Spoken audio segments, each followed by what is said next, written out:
Guys, we are live. This is the welcome to Discovering Cinema. Ryan and I have a very special guest. We have Aaron Pynn, a semi-regular on the show. He's been on here a couple months ago regularly, and then we did this on my channel last year. But this is the best releases of the year, and this is how we're doing the list. We're not objectively saying this is the best release on an objective level. We are measuring these in terms of how much we enjoyed them. So the way I did it personally was I looked at the release. Did I love it? Yes. It got put into the pile of movies that I like. What's going on, Dave? And then I looked at it and said, how many special features does it have? And if I enjoyed those special features. So, yeah, I'm really excited. This has been a phenomenal year for physical media. Jeff, what's going on? I think this has been the best year for physical media in a long time. I mean, last year, me and Aaron said the same thing. We said 2020 was incredible. And then this year just blew it away, in my opinion. Oh my God, yes. But before we start the list, do you guys have any noticeable watches that you watched this week? Sure. What, you want to go first there, Aaron? I watched a lot. I mean, I watched, what was it I watched? I watched Venom. That's all I watched this week. Pretty much watched Venom, Let There Be Carnage, which was a lot of fun, I got to say. But, yeah, that's pretty much it. The only thing I watched this week, as far as that is concerned. I watched a few documentaries, but... Did you like Venom? It. Pardon? Did you like Venom, Let There Be Carnage? Yeah, I mean, it was cool. I mean, like, it's exactly what you want for, like, something's can be kind of mid-range. Okay. It's a bromance. It's like I know some people probably went in expecting Carnage to go and like rip spines out and stuff like that. That's not realistic for this type of movie and the audience that it's set for. It wouldn't work. But you know, they'll just say, well, you know, there's Deadpool, yes, but Venom and you know, kind of connected with Spider-Man in a way, so he's kind of a different beast when it comes to that. You're not going to have this all gore fest Venom movie. You can, but it sucks because then half your audience is gone. You can't kids can't watch it. They can watch it, but you know, it's so weird because when you look at Venom, like when I first watched the Venom trailer, my wife was like, "Don't play it around the kid." And I'm like, "This is a kid's movie. I mean, not for a 3-year-old, but like it's for kids. It's a kid movie, you know." Like, but it looks horrifying. Like Venom is very fun. But the most noticeable thing I watched this week is probably The Matrix Resurrections, and it was absolutely dog shit. And I'm so upset because and this is coming from a guy who loves the trilogy. Like I think Reloaded and Resolutions it's Reloaded Resolutions, right? Revolution, sorry, are both good movies. I've always thought that. Always have loved the trilogy. So here's the thing: is that with the new movie, the ideas are really good. All the ideas are great. They're not executed greatly. The writing is poor. There's a scene where Neo, it's very meta, and I liked all the meta stuff. Yeah, it was very executed. And then John says, "Matrix snore erections." It did not give me. Wait. Yeah. We're not gonna say snore erections, right? Snore erections. So so all the meta stuff was awesome. I love the meta stuff. Like I said, all the ideas are great. Neil Patrick Harris, surprisingly great villain. Was blown away. The actor who plays Morpheus is, guys, not to hate on that actor. I'm sure he's great in other stuff. Lawrence Fishburne cannot be fucking replaced.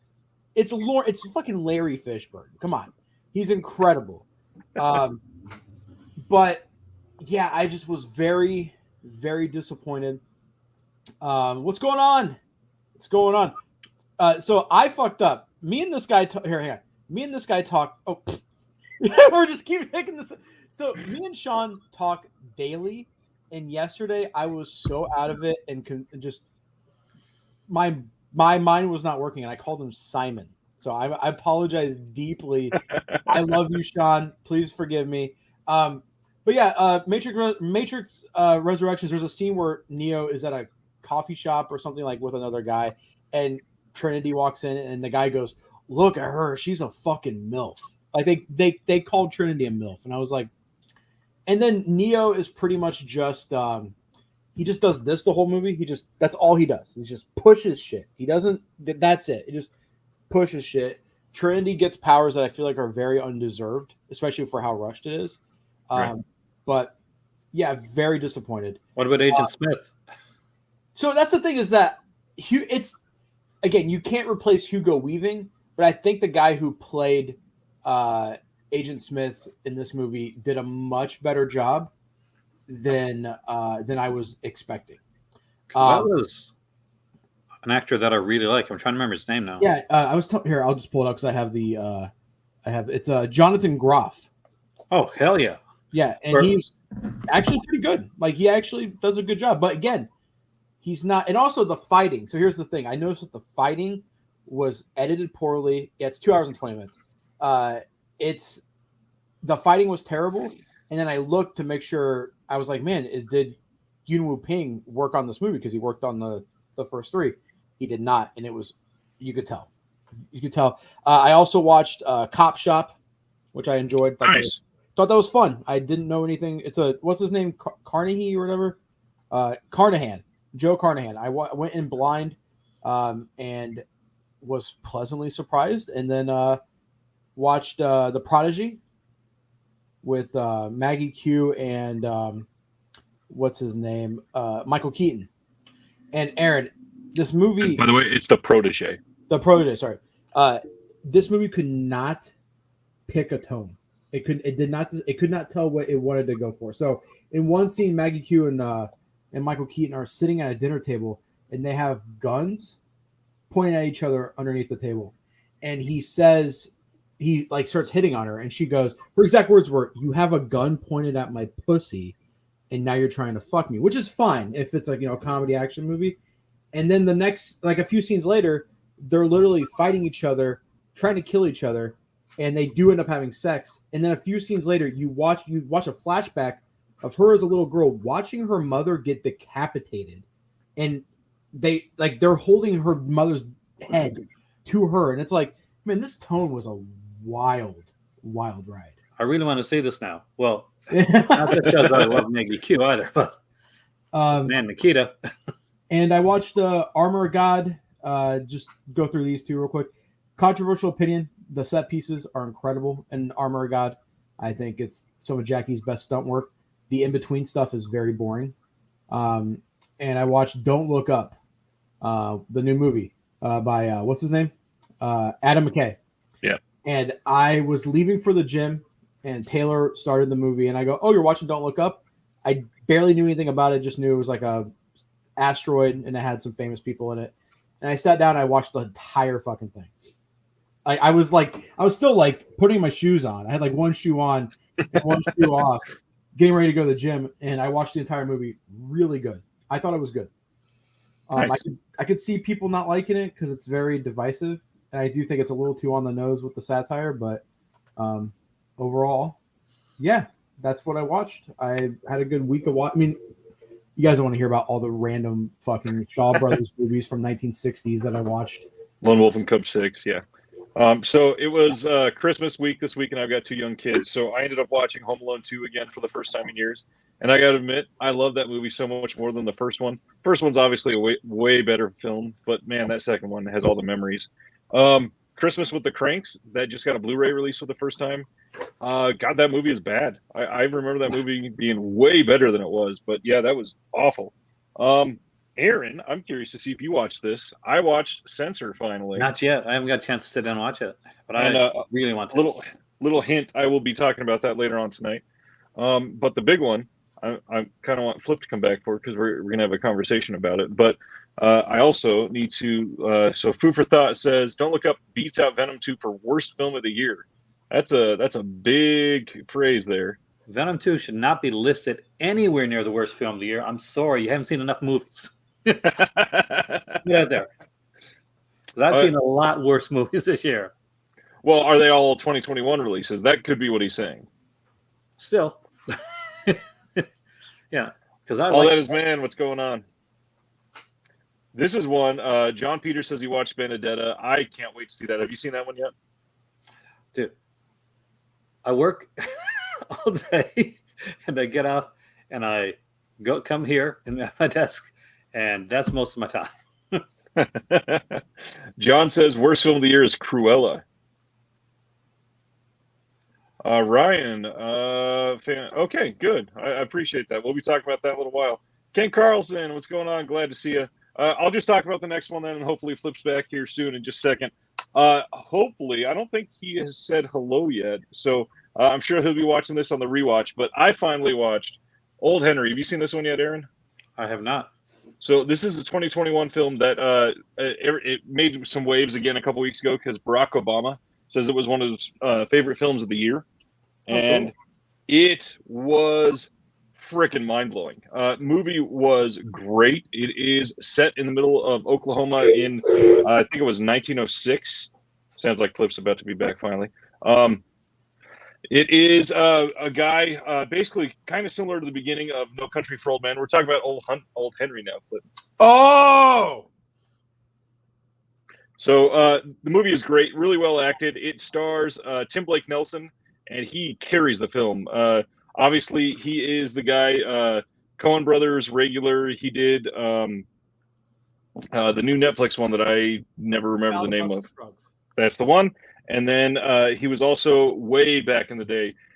He was obviously in man, I'm exhausted. George Clooney, I'm a Man of Constant Sorrow. What is the name of it? Come on. Where art thou? Oh, Brother, Where Art Thou? Yeah, he was great in that one. I like to say, Paul Blart, where art thou?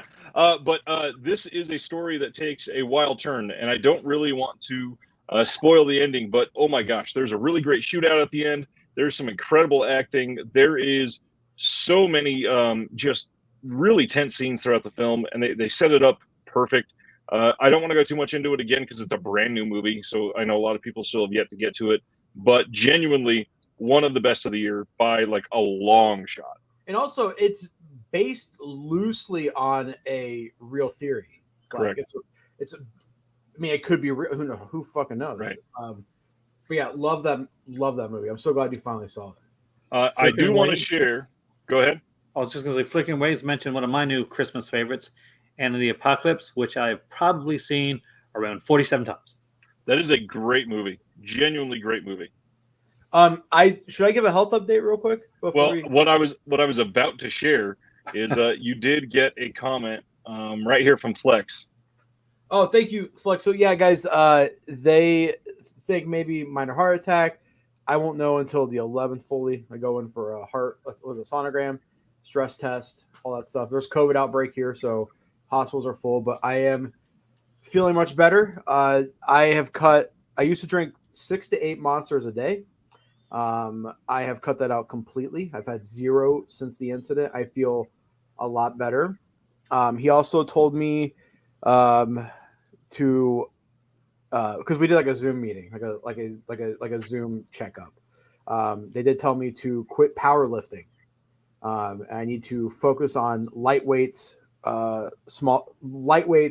more reps, and do cardio. Because right now I am benching close to 400 pounds, and they're like, and I'm squatting and deadlifting a lot.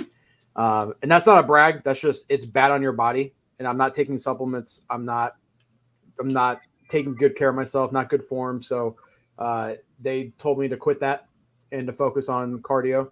So, but yeah, I worked out the last couple of days, just jogging, watching, a TV show, and I feel much better. But not funny enough, but my wife's brother, who has a pacemaker in his heart, did black out and is still in the ER. His heart stopped and almost died. So it's been a crazy week in the Paris household. Like next step, we got to get you off that PCP. You made water come out my nose, man. Oh man. But yeah, I'm feeling much better. They did tell me to not be so stressed, but business owner and a family, I don't know how they expect me to do that. Thank you, Ryan. But I did say fuck it, and I took Christmas through today off. So I had a nice 4-day break, did nothing but sleep. I went to the restaurant once to pick up some bottled water that we had in the fridge. I was like, fuck it, I'm not going in, not doing anything. I feel good. All right. Shall we get started with some honorable mentions? Yeah, who wants to go first? I think tonight we'll go Aaron and then me and then you, if that's all right. Since I think we all decided before this, honorable mentions, we're not going to go real deep in because we're going to talk about the 20 each a lot, I'm sure. So if there's a little bit you want to say on each one, go right ahead. All right. First, you know what other thing I did watch? I watched the first 3 episodes of Hawkeye. I haven't watched the rest of it yet, so don't spoil it. But I'm a huge Broadway musical fan. So Brian James Darcy was going to be in Hawkeye. I was like super excited. I'm like, Next to Normal is one of my favorite musicals of all time. And he originated the character of Dan. So I'm like, awesome, he's going to be in. And he's Kate Bishop's dad. And if you've seen it, you know what happens to Kate Bishop's dad in the first 3 minutes. So that's not even a spoiler. It's in the first 3 damn minutes. Not quite Hollywood. So I had the DVD of this mother for years. And I love this. Not only do I love this, I watch this over and over and over again. I love exploitation. I love this type of stuff. I tried to reach mine. I love that one too. When I found out that this was coming out on Blu-ray and extra Quentin Tarantino interview, hell yeah. So yes, if you've never seen this and you like documentaries and you like crazy shit, because we can say shit, right? Of course. Fuck, shit, cunt, cock. Not quite Hollywood. Racist. It's insane and it's amazing. Mark Hartley did this. The guy did a ton of stuff, like the remake of Patrick and stuff. But this is really, really good. If you've never tried exploitation type of cinema, check this shit out. If you have tried exploitation cinema, still get this. This is one of the best documentaries you're going to see. Yep. And oh my God, this is the features. 9 hours of special features. Damn. So I want to start with That's awesome. Okay. My first one, I'm not going to go too deep into because I talked about it last week a whole lot. Ticks from Vinegar Syndrome in 4K. Looks great. Super fun movie. Super just all out release. My first honorable mention is the Years of Lead box set from Arrow. Love these sets of films, but there are only a couple that I am returning to, and it's pretty light on special features. So, yeah, enjoyable. Nice to see Eurocrime get a push like this, but not one of the top 20 in my opinion.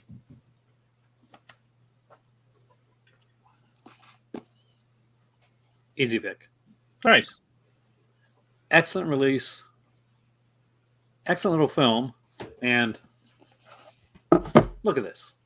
I love the design. That is awesome.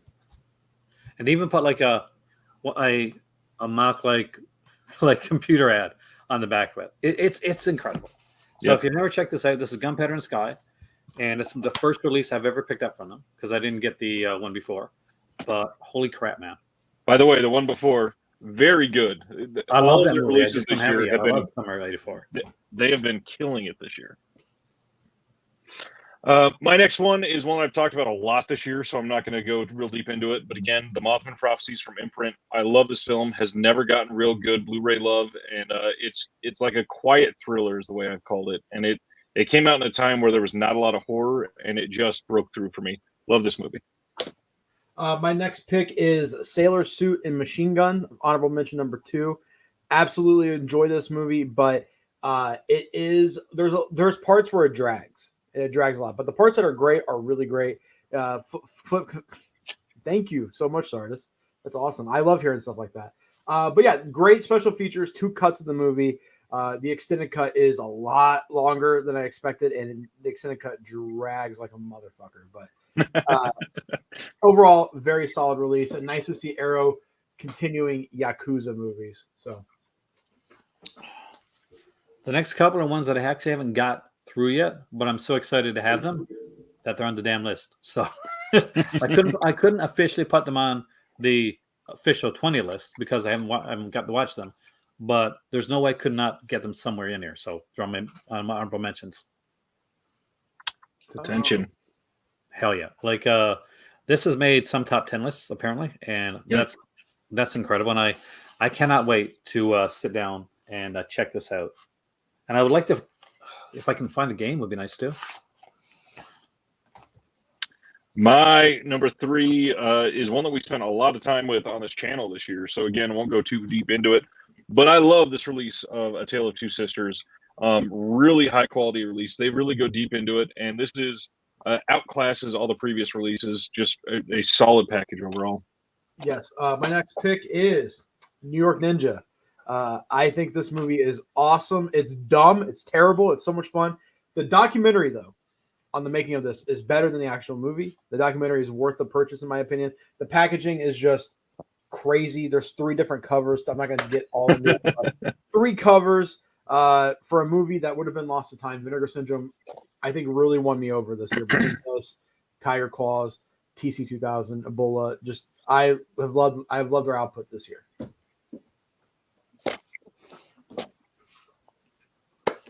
The other one I haven't watched yet, but no ways that's not going on the list. It's the Ebola film. No, I'm just joking. That's nowhere near any of my list.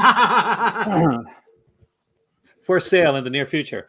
But this one's not censored. So I have got to check it a little bit. I was going to watch this one tonight. Then I remembered, hey, I'm doing a video tonight. So this is so cool. It's packaged extremely well. The artwork inside the kind of the fake movie posters. Isn't the same line that this is in? Yeah, yes. PSP. That's what I thought. Actually, that was almost on my list, the New York Ninja, but I knew when you guys were going to put it down there. So that's why it's not on. Well, the odd thing on these, I I don't know why for censor they changed up the packaging. It kind of irked me a little bit. Did they? I see. I didn't know. Yeah, the New York Ninja is the same as the VSU releases with the big magnetic glass box, and then censor has just the slip case where you pull out the slip cover. I prefer this. I do too. I just wish they were the same. Since they're going to be in the same line. But I think because New York Ninja didn't need that extra packaging, I guess they're excited. I don't think so, but they went all out. But censor, man. It's got Band of Sadist videos documentary on there, which I have seen. And by the way, that's fantastic. My number 2 or 4, whichever way we're counting these, is Blood for Dracula 4K from Severin. Severin has gotten a lot of love from me this year, and this movie was one of the main reasons. Really well done package. CD soundtrack, Blu-ray, 4K, tons of what is this? 4 hours of special features with the cast, crew, and more. It looks great in 4K. It might show up again. My next pick is Deadlock. This movie was just I haven't seen anybody classify this, but it's like an acid western. It's bizarre. It's out there. It does drag a little. You'll see a lot of these Pixar movies that I had a great time with, but they did drag a little. This movie is so weird. It's a western, but it's set in, I would say, somewhat modernish times. Very cool guns. The 4K is from Subculture, a partner label of Vinegar Syndrome. The 4K transfer looks great. The commentary, though, the director of this movie is very cocky and very arrogant. I don't know if you guys have watched the special features with him, but he is so full of himself. It's insane. Also, one of the best cocks I've ever seen in a movie. Would you agree, Ryan?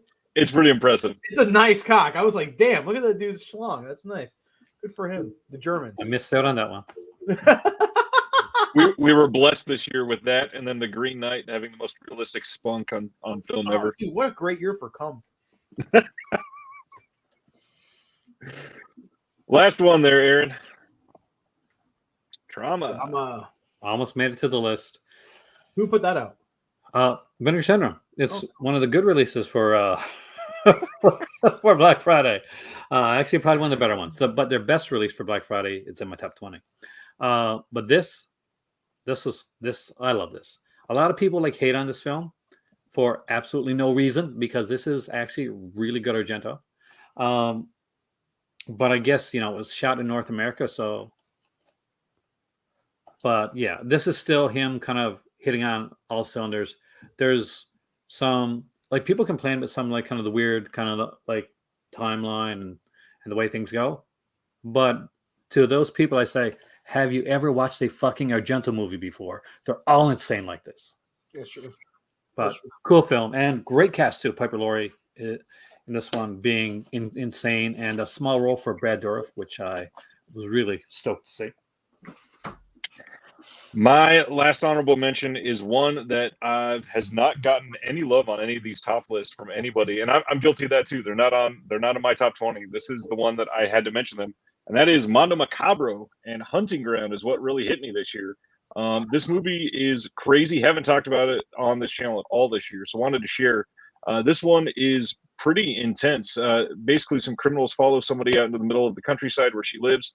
They attack the family, try to rob her, and they kill the husband. And then the movie just takes off wild from there. And this one is great. There's a standard edition available now. Obviously, the red case is long gone. But Mondo Macabro had an intense, incredible year. And if you're into their style of films, this is a good one. Sylph was really good this year. Panic Beats, obviously, is a really good movie. That was a Blu-ray upgrade for one that they did before, just like Sylph. Just recently, we got The Laughing Woman, Succubus School of Death, Hiruko the Goblin from Tsukamoto. Mondo Macabro, just consistently one of the best labels out there by a long shot. Almost was on my list, but honestly, I forgot that was this year. That's the only reason it's not on there. This almost cracked my top 20, and if it wasn't, the reason why I put the camera down earlier is because I totally forgot my favorite blind watch this year. I had to run and go get it. But Dynasty, this movie... Guys, it's been such a good year for martial arts movies that we got 2 fucking 3D martial arts movies. Like, it could have been easily this or Revenge of the Shogun Women, both by the same director. This movie was a very fun experience. I think out of the 2 that are 3D, Revenge of the Shogun Women and this is a better movie. The story's fun. You can actually watch it without the 3D and still have a good time. But it comes with 3D glasses. You don't need a 3D TV. You don't need a 3D player. Just put it in, put the glasses on. Your eyes take a little bit to adjust, but once they do, it was one of the most fun I've had watching a film this year. Do you have a 3D TV? I don't. I do. That's a great release in 3D, by the way. No. You can watch this in 3D without a 3D TV. Oh, no, like we did downstairs, but I watched it afterwards in 3D. Oh, like a proper 3D? That's one of the few that Kino bothered to send me this year. And the special features on it are fantastic, by the way. Yes, they are. 3D comic book, horror comics, really cool. Yeah, mine are in the credits for Revenge of the Shogun Women. Also, I mean, it's a Kino release, but really the praise needs to be sent out to 3D Film Archive. They're doing great work rescuing these movies and finding a way to play them in 3D without any 3D hardware. It's awesome. Yeah. So, shout out to them. And that's my honorable mention. Now for the top 20, how are we doing this? Do you want to reverse it and go this way? Sure, why not? So do you want to go first, Ryan? That's not reversing it. Okay, well, fine, whatever. I'll go first, and then we can go. Aaron, you? Sure, that's fine. Out of all the Eurocrime movies that came out this year, which was a lot of great movies that came out this year, the one movie that has stuck with me the most as being the best is probably Freehand for a Tough Cop. This is Fracture Vision's third release. They put out Silent Action and then Lose. Didn't pick that one up, but Silent Action was DNR'd. The transfer wasn't that great. Transfer on this looks amazing, and they really went all out on this. It's just incredible. A lot of fun, very violent, very toxic masculinity, and I love it for it. This is my number 20, and again, this almost made honorable mentions. Like, it was a toss-up between, but this cracked the top 20. So Freehand for a Tough Cop by Fracture Visions. It's a UK release, but it is region free. So check it out. All right. So number 20. So before I go off with the top 20, the Pynn household was hit hard this year financially. So there's a lot of releases that are big ones that I just wasn't able to get. But from car issues to cat issues to all that stuff. But with that being said, I wanted to stick with like 20 that I had, and that gave me like super utter joy. And for number 20, nothing gives me more joy than my childhood and the Ultraman releases this year. I fucking love Ultraman. Like, if anybody watches my channel, they know this. I love the hell out of Ultraman. And I'm so excited these are coming out. I can't wait till Kamen Rider comes out. But what was really super cool is they put out the anime. Yep, by Sunrise Studios, the guys who did Gundam. I was super excited because I did not think, I thought they passed this one up because I said, okay, it's animated, they'll pass over it, but they didn't. And I was like, hell yeah. So Ultraman, in general, the 2021 releases of Ultraman, I've sat down when I've been like kind of down and stuff and just sat down and started watching him and just like, I'm good. Out of all the Tokusatsu franchises, because the big three are Sentai, Kamen Rider, and then Ultraman, the amount of work and creativity that they put into like the miniatures and the monster design and then the battles are just mind-blowing, insane. And Aaron, if you're a fan of Kamen Rider, maybe we'll talk off air, but there's a couple Kamen Rider releases coming that I know about that are just going to blow people's socks off. I'm super stoked for Kamen Rider, and honestly, my oldest, she is a Kamen Rider fanatic. It's so much fun. It's one of the only shows that I still weekly watch the new ones. I'm still up to date. You have any info on this one there, Aaron? Yeah. From what I can tell and from what I know from it's kind of inside baseball stuff, Mill Creek did not pay for the masters. Some of them don't have Blu-ray, so they got the core releases, like the core older Ultraman stuff out of the way, and it was all uniformed and nice. And then they're kind of going for a uniform look for the rest of them, and they just decided to go ahead and do DVDs. So, I didn't have the choice actually. Yeah, I mean, and it could also be Japanese companies are, especially with Tokusatsu and anime, are notoriously difficult to work with. And expensive. That stuff. I mean, I know, for instance, Kamen Rider is the second biggest. It's the second biggest property for Toei, and behind One Piece, and then it's right in front of Dragon Ball. Yes, Media Blasters is releasing a box set of 3 movies, just the movies. And what I know is that they used to price Kamen Rider episodes at $1 million per episode. That's why they were never licensed. Luckily, Subaraya did an amazing deal with Mill Creek as a whole, like pretty much the entire property. We even got Gridman, and like Aaron was saying, we got the anime from Sunrise, which is great. So they were able to work out a deal, and I think that, and they're selling relatively well. So I think it's kind of opened the eyes to companies like Toei to be like, well, shit, we're losing money here. And Toei's trying to make Kamen Rider work in the US with like Dragon Knight. That didn't work. Like, instead of just like trying to adapt TV shows, they need to just put this out. And 01 by Shout Factory sold out of its first print run in 24 hours. Like, that's how hungry Kamen Rider fans are here. Kamen Rider 01 is getting released by Shout, and it's including the movie, but there's actually 3 movies. So we're just getting one. I think one of the movies is a crossover with one of the Sentai movies.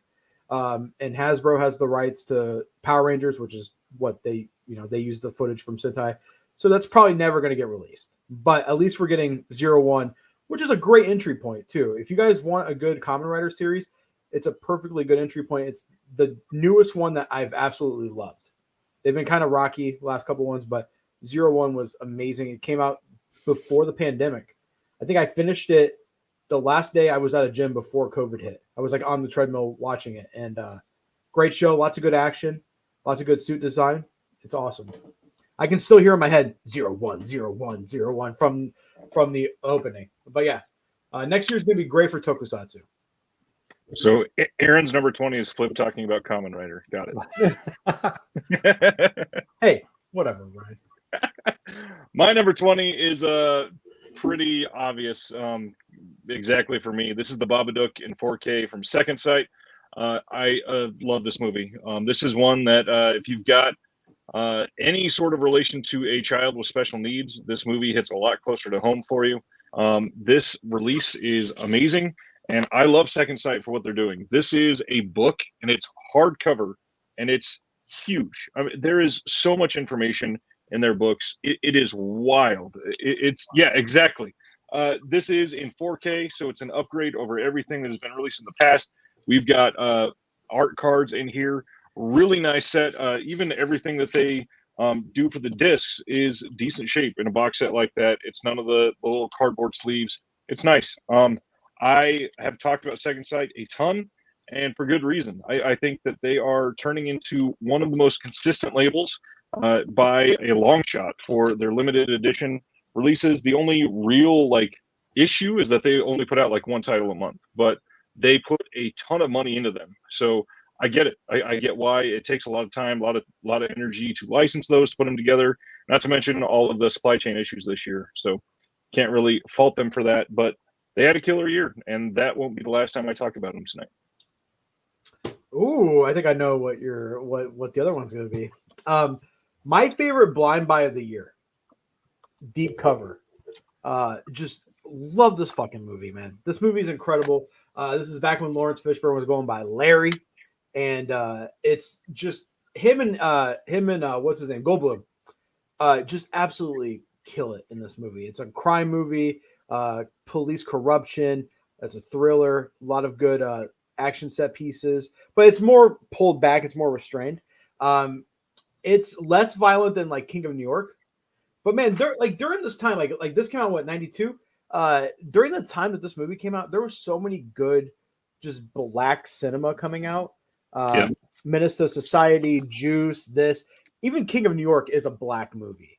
I would say even Bad Lieutenant with Harvey Keitel is a black movie because that soundtrack is just enriched in hip hop. It's just incredible. Love this movie. Highly recommend you pick it up. I gotta say though, this is my favorite poster Criterion has done in a long time. It's really nice. Right here. It's so good. Absolutely love this movie. And again, I bought it. I think their sale in the summer, right? I think it's when this came out around that time. Picked it up for $20, and I came home and I was like, I'll watch it, I guess. And I put it on and was just like, holy shit, this movie's amazing. So that's one you told me about immediately because it hit you so hard. Just love it. And I've seen it probably 5 or 10 times since. I really love this movie. The only thing it's missing is it doesn't fold out 4 ways. And then, of course, no commentary because it's Criterion. Wait, is there really not a commentary? No commentary. You motherfuckers. But there was an essay. Okay, I'm going to get this one out of the way because it was mentioned in the Blood for Dracula, number 19. Paul Morrissey's Blood for Dracula, because I'll say it right. Because Warhol had very little to do with this man. That's true. So put his name on it. This is fantastic. The soundtrack is incredible. Sat down and watched it with my cousin Raj, and man, we were hypnotized the entire time. I hadn't seen this since I saw it in the theater back in the day. I had to saw it in the retro theater. I'm not that old, but it was such a cool release. I've forgotten how good it was. I remembered Flesh for Frankenstein and how much I loved that one, but I forgot how good this movie was and how well it plays out. I expected it to go slower, but it didn't. It actually had a pretty cool pace to it, and the girls were cute too. That always helps. But no, I really enjoyed this. It's a great package. There's a ton of features on here. And if you don't have it in your collection and you're collecting movies, see this? This should be in your collection. So have that along with Flesh for Frankenstein, which is not on my list this year. And that is getting released widely. I did put the link for that above in the chat if you don't have it yet. Comes out in January or February, I think. Wow, we're really on number 19, and that's it. So my number 19. 38 minutes in. Love it. My number 19, I'm trying to see. Okay, I've got a couple left. So this isn't my last one from this company. Arrow Video. They had a really great year, but not a lot of things that hit me personally. And one that actually a handful of these are because I watched them the week I had surgery. So I was like foggy brained, rewatching a couple movies. And one of these really hit me hard that week. And that is Switchblade Sisters. And I love this movie. It is so much fun. Everything in this is just great. It is action packed. It is something that is, it's weird because it's kind of surreal. It's this weird, like, make believe nothing about this could ever possibly happen the way it's happening, but it's done in a realistic sense. In that sense, it reminded me a lot of Massacre at Central High, kind of from Synapse. Kind of similar tone in that way. and it's just a really good movie. And special features on here, really good. We got Sam Deegan and Kat Ellinger, and they are up there with Frank Chang as the best commentators. And yeah, they just genuinely really good. The only thing I will say, I was going to bring this up. Thanks, Sean. It is missing the Tarantino commentary, but there are other ways to get that. So, yeah, this is a great release, and this one kind of flew under the radar for a lot of people. So, if you don't have it, give it a watch, please. I was actually I watched that movie and didn't like it at first, and I gave it another shot and thoroughly enjoyed it, especially that like last 30 minutes where shit just kind of goes haywire. It's a lot of fun.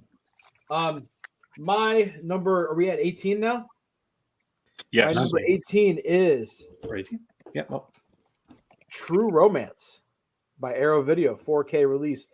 This movie, directed by Tony Scott, written by Quentin Tarantino, famously, has so much character and charm. You have Gary Oldman playing I feel like and I've said this before, but I feel like if anyone else played, is it White Boy Rick? Isn't that what they call him? Or it's White Boy Day, right? Isn't that what he says in the movie? Feeling like it's White Boy Day. If anybody else played that character, it would have been awful. But Gary Oldman fucking devours the scenery in this. Dennis Hopper and why am I blanking? Why can't I? Christopher Walken have a showdown, but it's with words, and it's one of the only movies, and my family's from Sicily, so when Sicily gets represented in anything, there's only a few times I can really think of when Sicily's represented. It's in that movie, True Romance, and when Lil Wayne says Sicilian bitch with long hair. So that's, and that automatically just makes me happy because Sicily automatically gets lumped into Italy, but it's got its own culture. And what they talk about is somewhat true. That actually happened in Sicily. But just such a awesome scene where he goes, "You're an eggplant." And then Christopher Walken goes, "You're a cantaloupe." And then just boom, just shoots him. Great release. I have a Blu-ray of this, and I think when Django first came out, they released like that 7-film box set of Quentin Tarantino, and it looks so much better. So much better. And my wife doesn't usually like crime movies, and she was invested in this movie and loved the characters. I think Christian Slater and Patricia Arquette look hot as fuck in this movie. Brad Pitt playing a stoner is hilarious. And you even got Tony Soprano in here as well. See, I'm forgetting things. Medication is making me forget. What's his name? James Gandolfini. Yeah, man, dude, he's one of my favorite actors, and I can't think. But yeah, absolutely love that movie. Highly recommend it. Me? Yep, your turn. Oh yeah, well, you can't not have Franco on this list. I'm sorry, we don't do that. James Franco? Oh hell no. Yes, Franco. Oh, you mean Dave? No, Dave Franco. The House of Lost Women. So right up there with Bahia Blanca. This is one of the better done Jess Franco ones. I know some people put on the Franco Noir, which is great stuff, but I don't own that. But I do own this, and this is really well done. It's really well shot. Don't put on Run the Kitties. I'll tell you that much right now. It's a Jess Franco film, but it's definitely kind of, as far as the Franco plots go and the way that it's done, I like it a lot. There's a lot to like about this one. What nationality is Franco? Franco. He's Spanish, I believe. Yeah, Spanish. So he's just Spanish Takashi Miike? With how many movies he put out?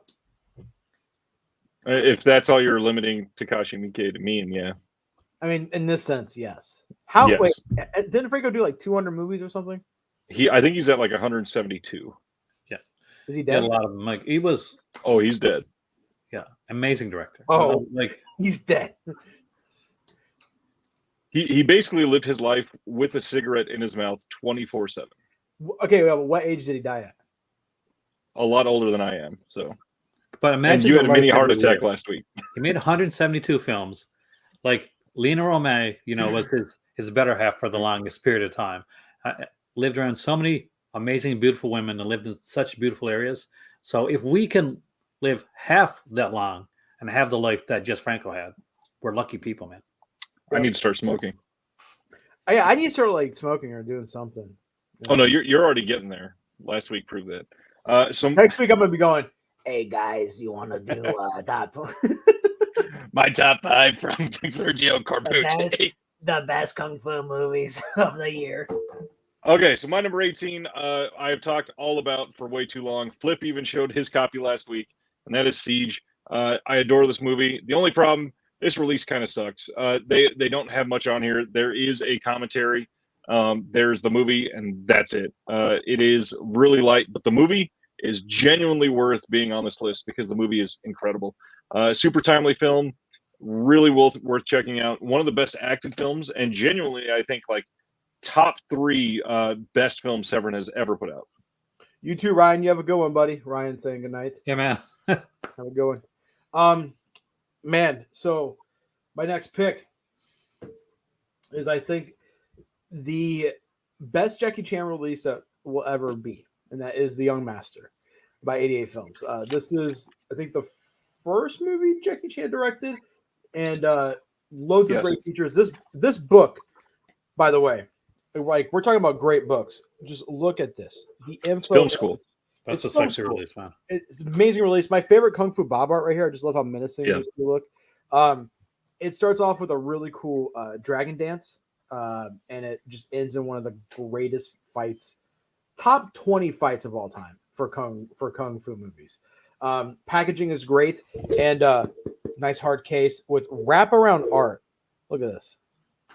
The art is just incredible.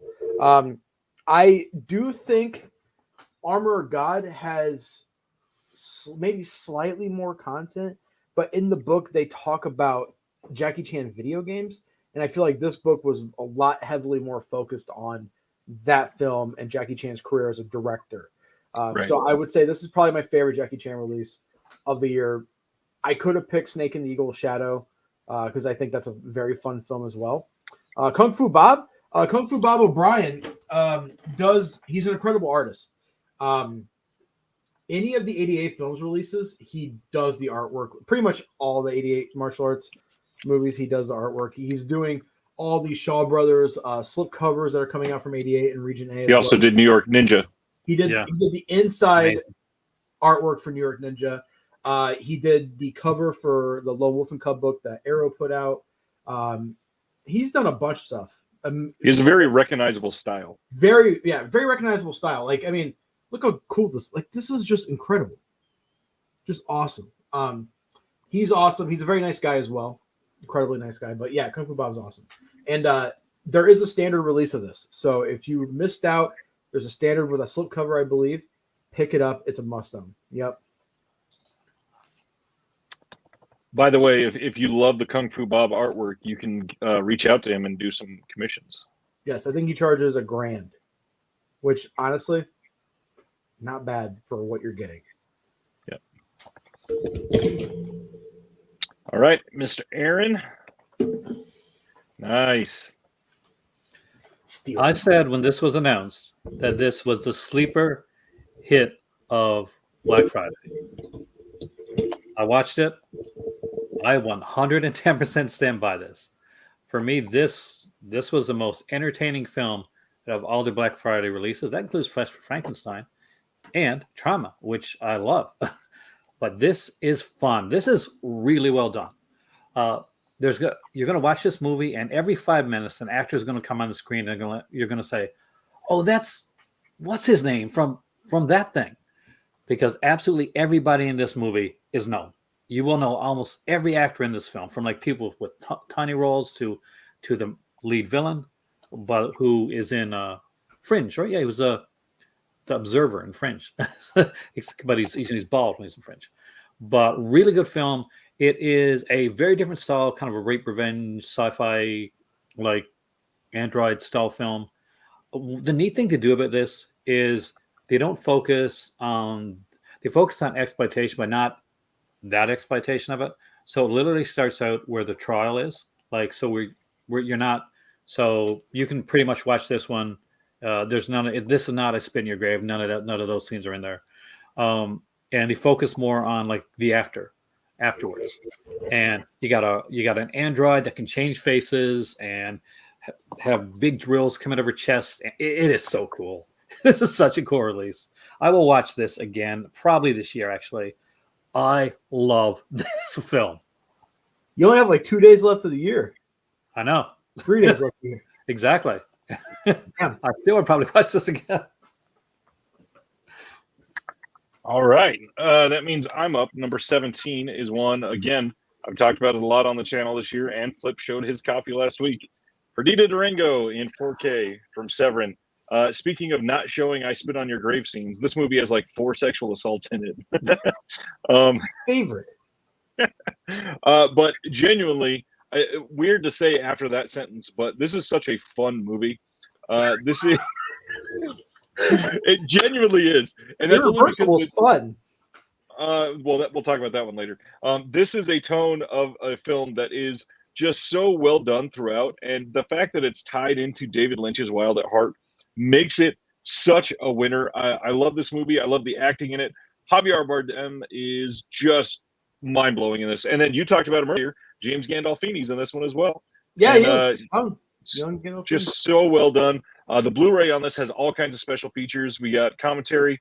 We've got interviews with a whole bunch of people involved. And then the big one, I was a big fan of the Shockwaves podcast for a long time. And then they are doing a new podcast, of course. But Rebecca McHenry's on here talking about this one. So just overall great. And I think, if I'm remembering right, this, I think, was Severin's first 4K release. This and the other De La Iglesia release. Day of the Beast, right? Yeah. Rebecca McHenry's on that one too? She might be, but yeah, I think these are their first 4K releases. That was like one of my crushes back in the day. Like, she used to work for Fangoria magazine. And she still does. So, yeah, great release. What are we on? 17? 16 for you. 16. My 16th favorite release, my first box set in this list, is Collaborations, the cinema of Zhang Yimou and Gong Li. I think out of the more art house releases of Asian cinema, this beats out Wong Kar-wai as a release. I think Wong Kar-wai is a slightly better director, but the packaging, the masters on that release just maybe I could not put it on and act like I loved it. But the masters here look incredible, especially Curse of the Golden Flower looks amazing. Red Sorghum, Judo, Raise the Red Lantern, which is amazing. Eric, the Asian movie enthusiast, was really kind of championing Raise the Red Lantern, and I completely agree. The story of Kwai Ju, To Live, Shanghai Triad, which is awesome. I think Film Movement put that out a couple years ago. I've seen it and have it. Curse of Golden Flower and Coming Home. Great release. My first imprint release, and I really like the top loader box with all the movies right there. The book is a little disappointing because it's just pictures, pretty much just posters of some of the stuff, but yeah, really solid release. Not that many special features on the movies, but happy with it overall. So shout out to Imprint. Life. Oh man, their releases look so sexy, man. No, I do not. No, I do not like Art House. I just like Asians. The next one's personal for a couple reasons. Okay. So that's a great release. My grandmother loved Randolph Scott. Like, this was one of her favorites. Randolph Scott and Glenn Ford were two of her favorites. Actually, my dad, his name is Glenn. He was named after Glenn Ford, even spelled the same way. Really? This was a favorite of hers. My mom told me that my grandmother loved Randolph Scott, and me and my cousin sat down. We watched these, around 3 or 4 of them in a row, just back to back, and they were so good. Like, I thought, okay, I like the Boddicker stuff, but how's the other stuff going to be? Good, like really freaking good, especially the one with Angela Lansbury. That was a cool one. But yeah, I love Westerns. So when this came out, I was excited. I didn't think I was going to get it come, but it did. And it had that cool, like,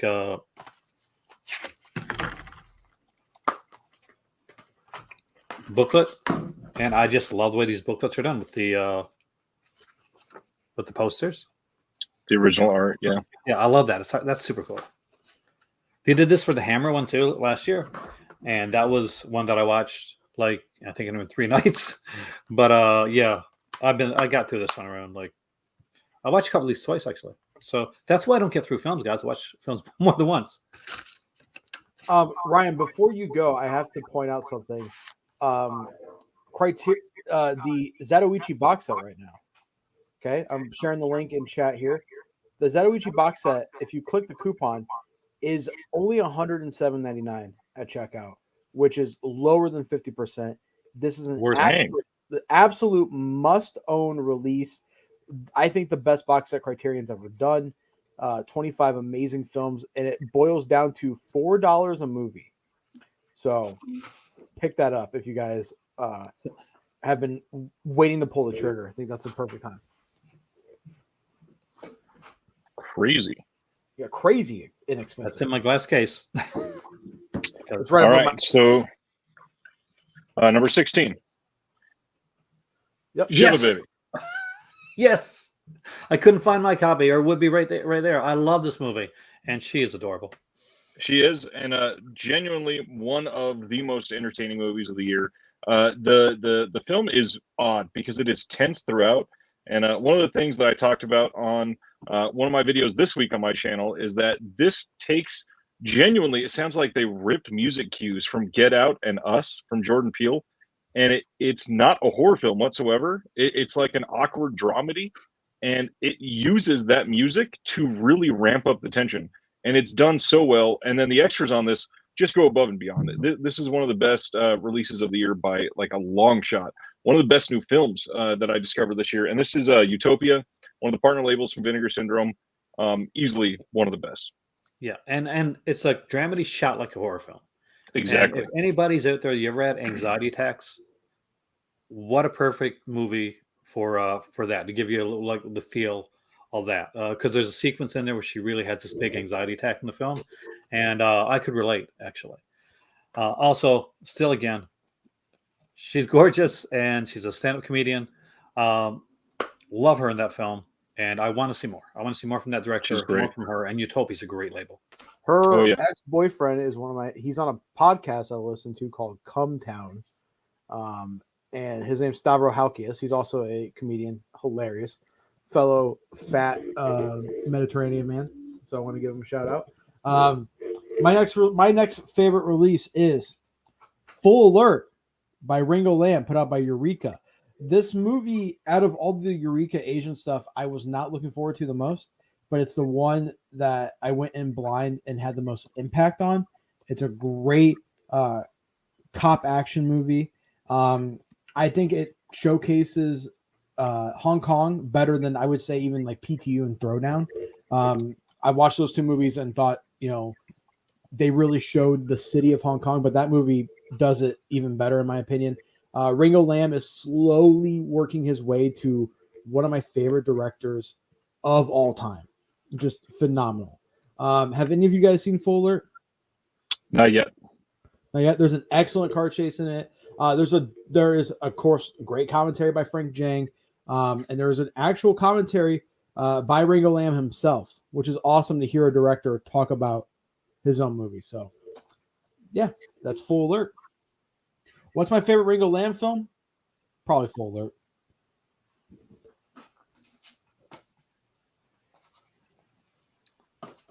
All right, you're next.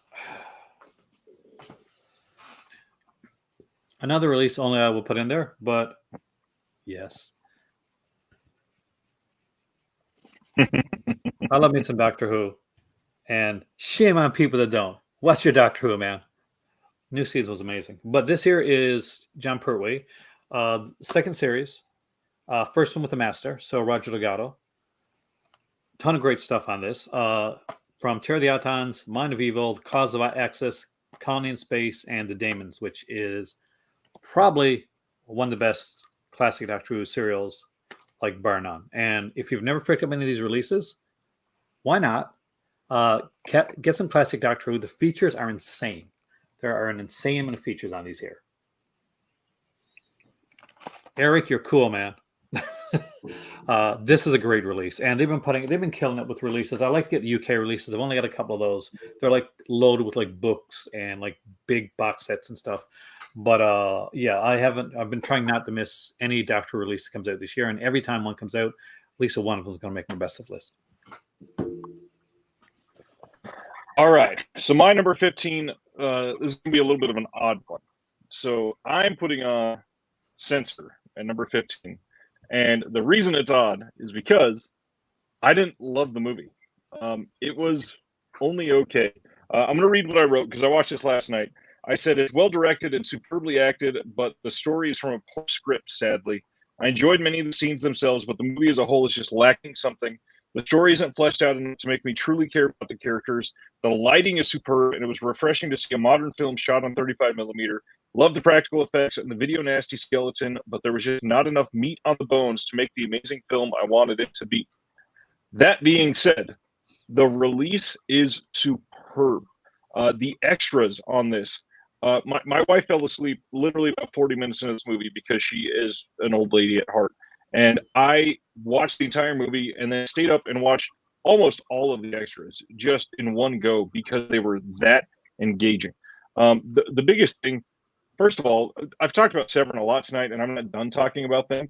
But even here on a Vinegar Syndrome release, one of the best parts is just listening to David Gregory blabber about video nasties for 35 minutes and talk about how amazing the art is on Night of the Demon and stuff like that. It's fantastic. A lot of the ideas behind this was really cool, but this release itself is great primarily because of everything you get on the disc. Not to mention everything Aaron showed earlier. Just superb with this. There's so many different styles of art. This, obviously, it looks odd because it's not the movie itself, but you'll understand later. It like makes TV? sense. Is it like shows that are on TV?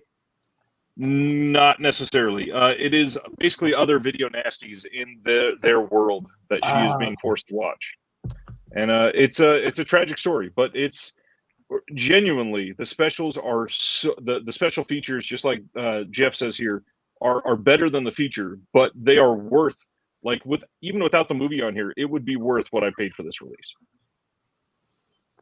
Damn.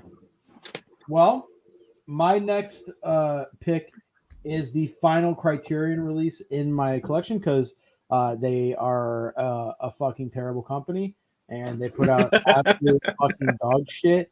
They have gone downhill, and this release, as much as the only reason why I'm picking this release is because I love the movies and the special features are good. But that's the Once Upon a Time in China box set. The transfers are not as good as the Eureka release, and the subtitles are dumbed down. They're not as good as the Eureka release. Someone on Twitter, if I can find it during this, I will share it in the chat, but someone on Twitter did a comparison of the encoding, the transfer of both releases, and the subtitles, and the Eureka one is more of a direct translation, and it has more context of what's happening in the story. And the Criterion one, because they are a dumb company, dumbed down the subtitles because they're dumb, and they think and the people who follow Criterion blindly are dumb. So, yeah, I still am glad to have it though, and it's nice to have all the movies because the Eureka release is only 3. So, yeah, Criterion sucks. Fantastic. I forgot my movie. So I had to go get it. But this is kind of a cheat. This is a twofer, but it's by the same director. And this gave me the most joy. I think just utter joy out of anything I watched this year. Who has this? This is Malcolm, and this is The Big Steal. I have those ordered. I've not gotten them in yet. Oh, man. They're so freaking good. I had seen this a long time ago. I didn't remember it very well, The Big Steal. I hadn't seen Malcolm.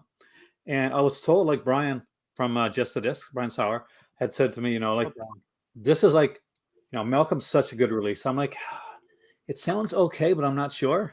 So we sat down to watch it. And holy crap. Like, totally fell in love with the movie. Like, it's a movie that could be like almost like looks like it could be a family movie, but the cursing and nudity kind of like stops that. It's a heist film. So Malcolm is this kind of maybe a kind of a savant, I guess. So he's not exactly the best when it comes to people, but he's great when it comes to machines. And he loves the tram. And he gets involved with this guy who just got out of jail. and his girlfriend, who are fantastic in this film. And basically, they do a heist. They do this heist on this bank, and they do it with things that he's made, with like robots and stuff that he's made. It's super cool. And the director followed it up with the big steal. That's a very young Ben Mendelsohn there, for those that remember the actor. Of course, he was, the Skrull in Captain Marvel. But fantastic film. This girl here looks so much like a young Jennifer Connelly, actually. But again, another good release. And in this one here, it's another one, like, not a heist film, but basically he likes this car. He kind of falls in love with this car. He's a real big car person. He wants to impress this girl, goes on a date with her. So he trades in his family car that his dad has given him, breaks his dad's heart, and gets this car, which is utterly junk. So he has to go back and steal back his car. And it is so good. It is so fucking good. Like, there is nothing in this that is not utterly excitingly joyful to watch. So you'll like them. Trust me, Ryan. You're going to like them. Good. So we're on number 14. And this is one, again, I just talked about recently on here. And that is Psycho Gorman, specifically the Canadian Hunky Boy edition. This movie rules, and there are so many special features on this. We got 3 different commentary tracks, behind-the-scenes featurettes on the FX shop, the Paladin fight, the PG versus Pandora, the miniatures they used in this. There are interviews with the director and a few others, trailers, full soundtrack CD, and more. Plus, it came with trading cards and a whole bunch of just extra random stuff. Not to mention, the movie's really good. And it's genuinely a contemporary cult classic. And just to show the inside, because it is one of the best put together releases as well from Raven Banner. They have the trading cards in there, and then they have a card for other merch for Psycho Gorman. It's just such a great release. We do sexy releases, man. Remember the editor release from a few years back? Remember which one? The editor release from a few years back, the Canadian version.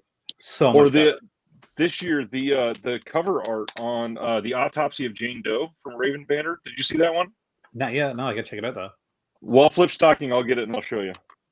Speaking of sexy releases, probably the sexiest movie ever made.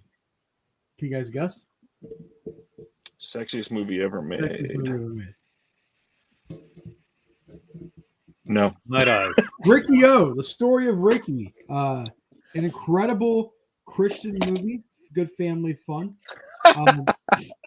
Out of all the Category 3 stuff that 88 put out, which, the other ones they did amazing releases of, this is the one that I really love. I love Ricky O. It's based on a manga. And it has a sequel that's an anime, or technically an OVA, but this movie is so insane. It's got 4 commentaries on this freaking thing.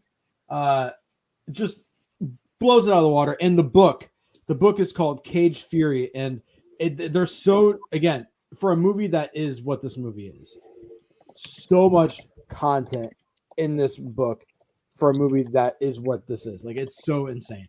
But this movie inspired Mortal Kombat. The fatalities in Mortal Kombat were inspired by Ricky O. Liu Kang was inspired by the character of Ricky.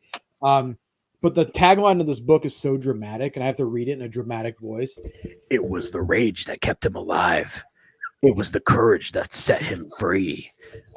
Awesome release. And again, Frank pointed out some stuff to us last night, where he's talking about, like, this movie has a lot of, like, religious iconography to it, and it's not a religious movie, even though I said it's a good Christian film.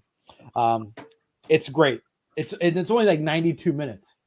92 minutes on the dot. Great special features. And again, we're talking about Kung Fu Bob earlier. Just incredible Kung Fu Bob art. Like, this happens in the movie. Punches the dude's head off.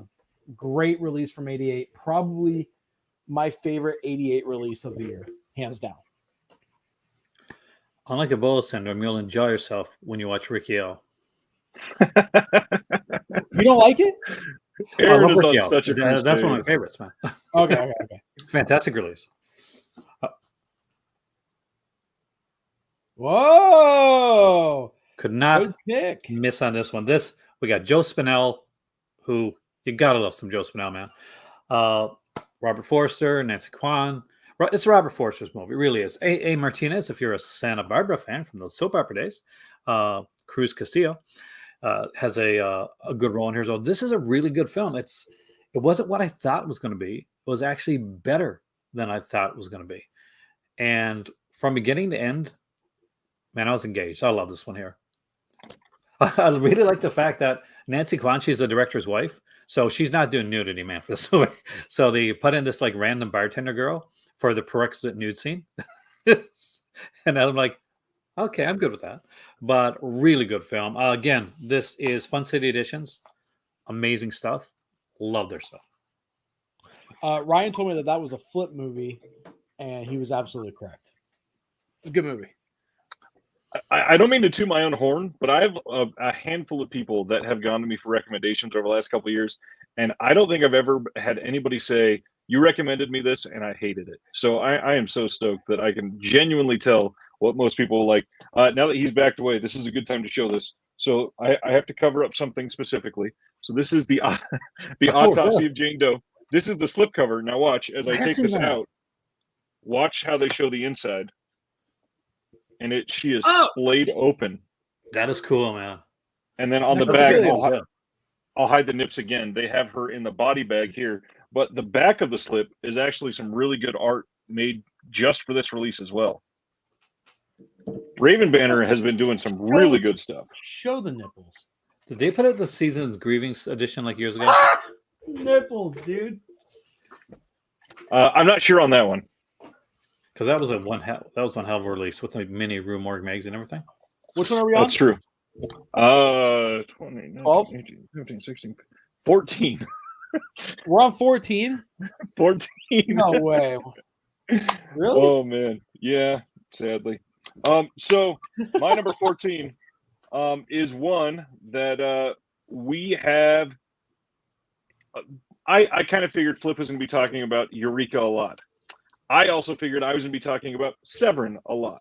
So I went with what I think is the much better release of this movie, even though this is coming out in the folk horror box set.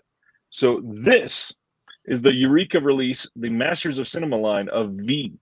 V is my number one. No, it wasn't. This is an incredible horror movie. That's why it wasn't your number one.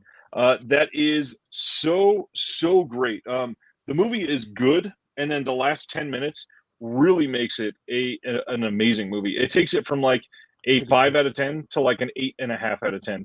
But the big thing is if you have the 7 release of this, you are missing genuinely a lot of stuff. So the limited edition bonus disc on this has the worldwide Blu-ray debut of the director. I can't speak. I think he's Russian or Romanian on this one. The worldwide Blu-ray debut of director Dorde Kadajevich Sveto Mesto, A Holy Place, presented in 1080p from a scan of the original film element supplied by Radio Television of Serbia, and available for the first time ever in the UK. New and exclusive interview with the director, and there's still all kinds of other special features. This thing is loaded. Really great release, and again, it's because it's the Masters of Cinema line. They go all out. So it's got a nice booklet. It's got 2 discs. It's got the nice slipcover that goes with it. Eureka is just amazing, obviously, but even the folk horror box set is missing some of the stuff that is in this package. So if you really want to go all in, this is a release to get. That's in the folk horror box set? Yes, sir. Wow. And Severin did put out a regular Blu-ray edition of V before this. Didn't Criterion put that out, or am I high? No, you are high. Okay. Well, number 13, Italy's lucky number. I'm not going to pick an Italian film. I'm going to pick a Japanese box set. Actually, you know what? No, I'm going to pick some Italian films. The Sabata Trilogy by Eureka. Absolute gem of a series. 3 spaghetti westerns. All standalone. You don't have to watch them in order. The first one features Lee Van Cleef. Second one features Yul Brynner. And then Lee Van Cleef comes back for the third. I remember back when I was picking these up, when Kino put them out, I hated the Yul Brynner movie for some reason. But when like this came out, I went in and watched it again, and just I absolutely love the second one now. I think Yul Brynner steals the show. He's very beautiful, chest hair, chiseled jawline, just looks awesome.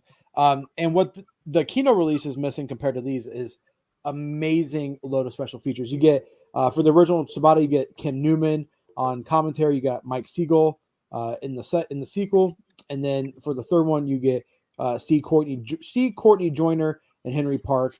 New video pieces on each film, and you get a pretty good book and poster. So yeah, one of the best releases for Westerns this year. I think overall it was a great year for spaghetti Westerns. In any other year, this would have been number one, but there was just so many good releases. Not in 2021. Not in 2021. I mean, again, reversible art, so you can have a couple of the artworks for the other ones, and every movie is on its own disc. So you get a disc for each movie. There's no compression or anything. Great book filled with good information. I mean, again, look at this book. I mean, we like to praise companies when they do like the nice book and the collector's editions, but just the standard book that comes with this version is just, look at this, just loaded with information for these movies. The gimmick with the Sabata trilogy is a little bit of gambling, a little bit of weapons that have a gimmick to them. A lot of fun, lots and lots of fun. And of course, it's fucking Lee Van Cleef. If you don't like Lee Van Cleef, then I don't like you. For a couple. So you gotta not have a soul, not to have fun with the next movie.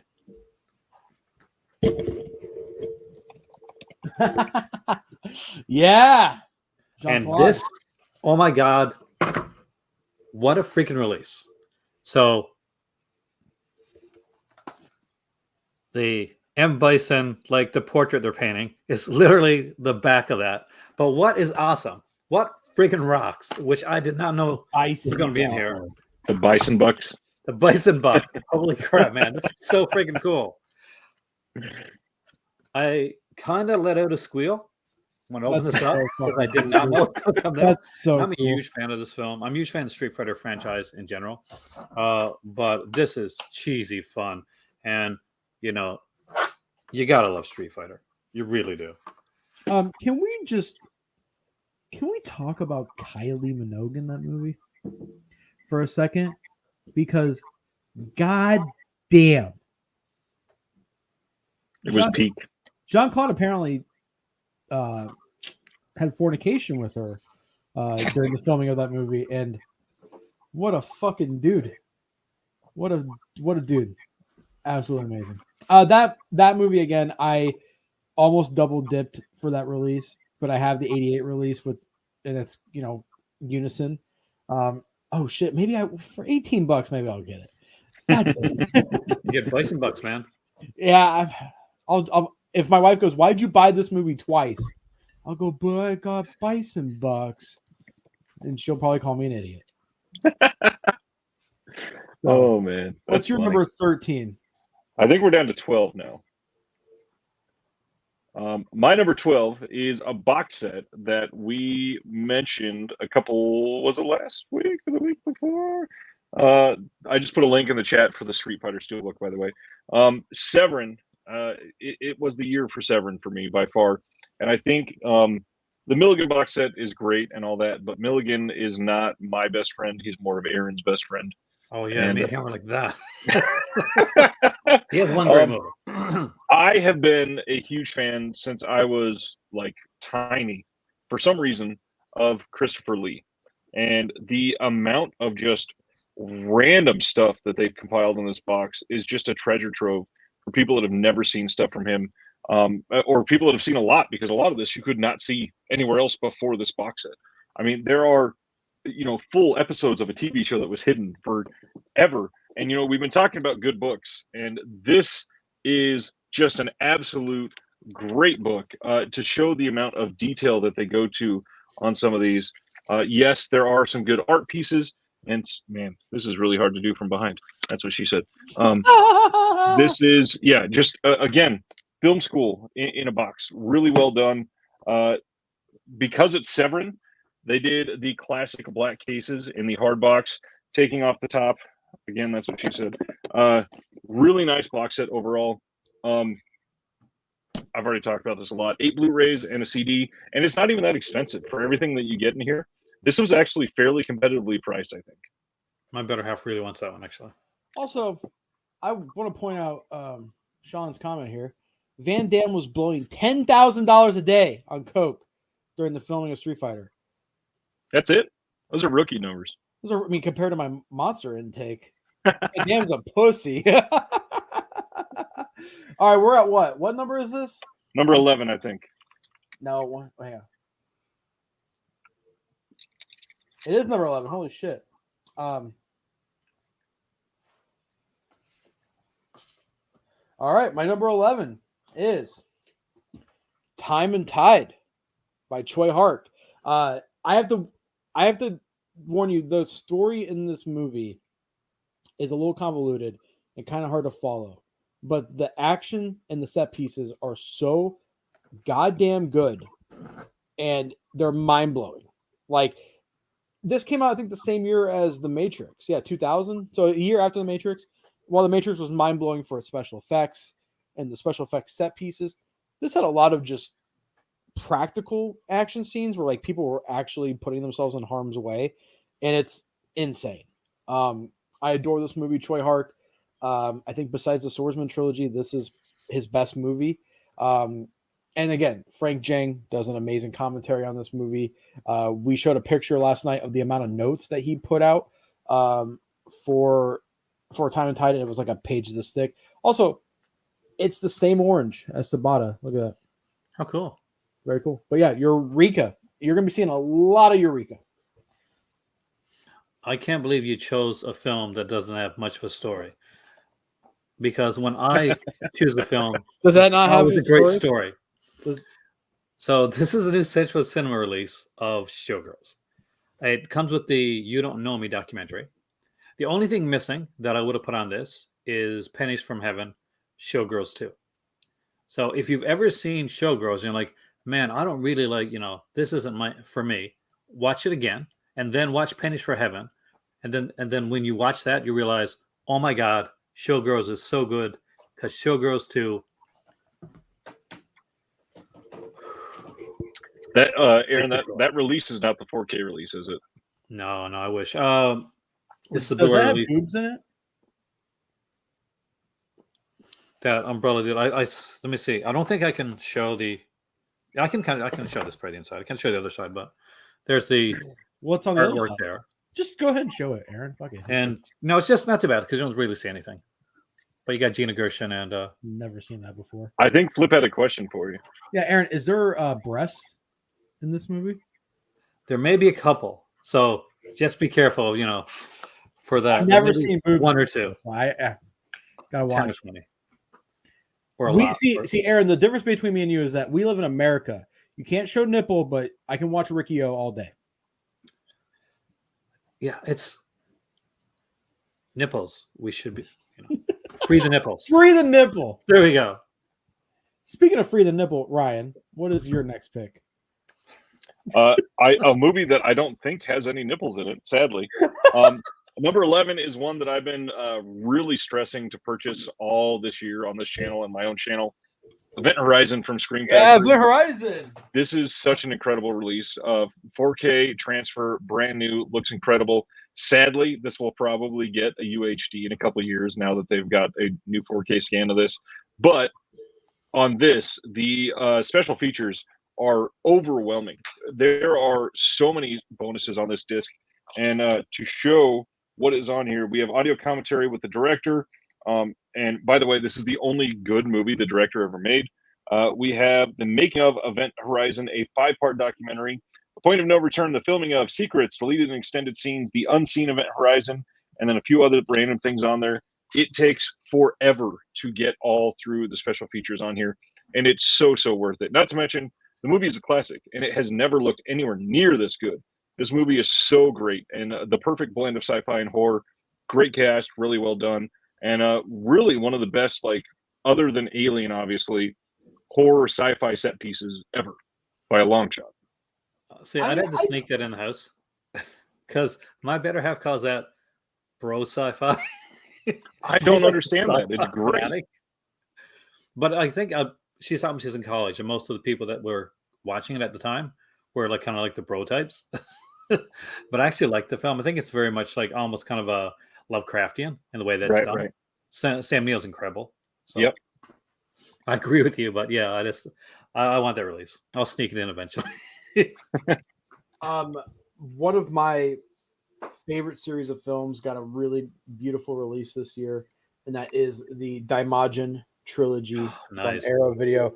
Beautiful top loader. The book in this is, look at this book right here, insanely thick with 2 C's. Beautiful release. A really, I would say, special set of films because Dai was, they had Gamera, but Gamera was more goofy.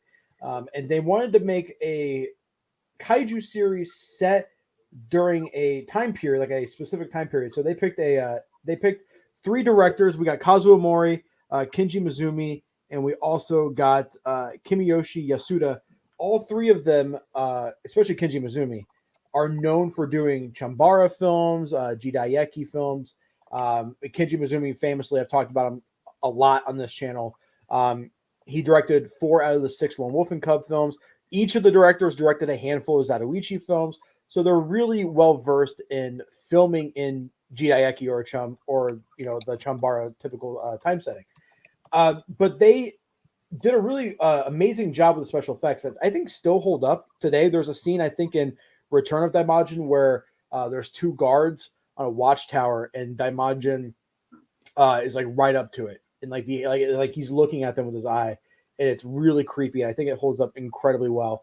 But yeah, the movies aren't typical kaiju movies because he's not a monster. He's like a stone god.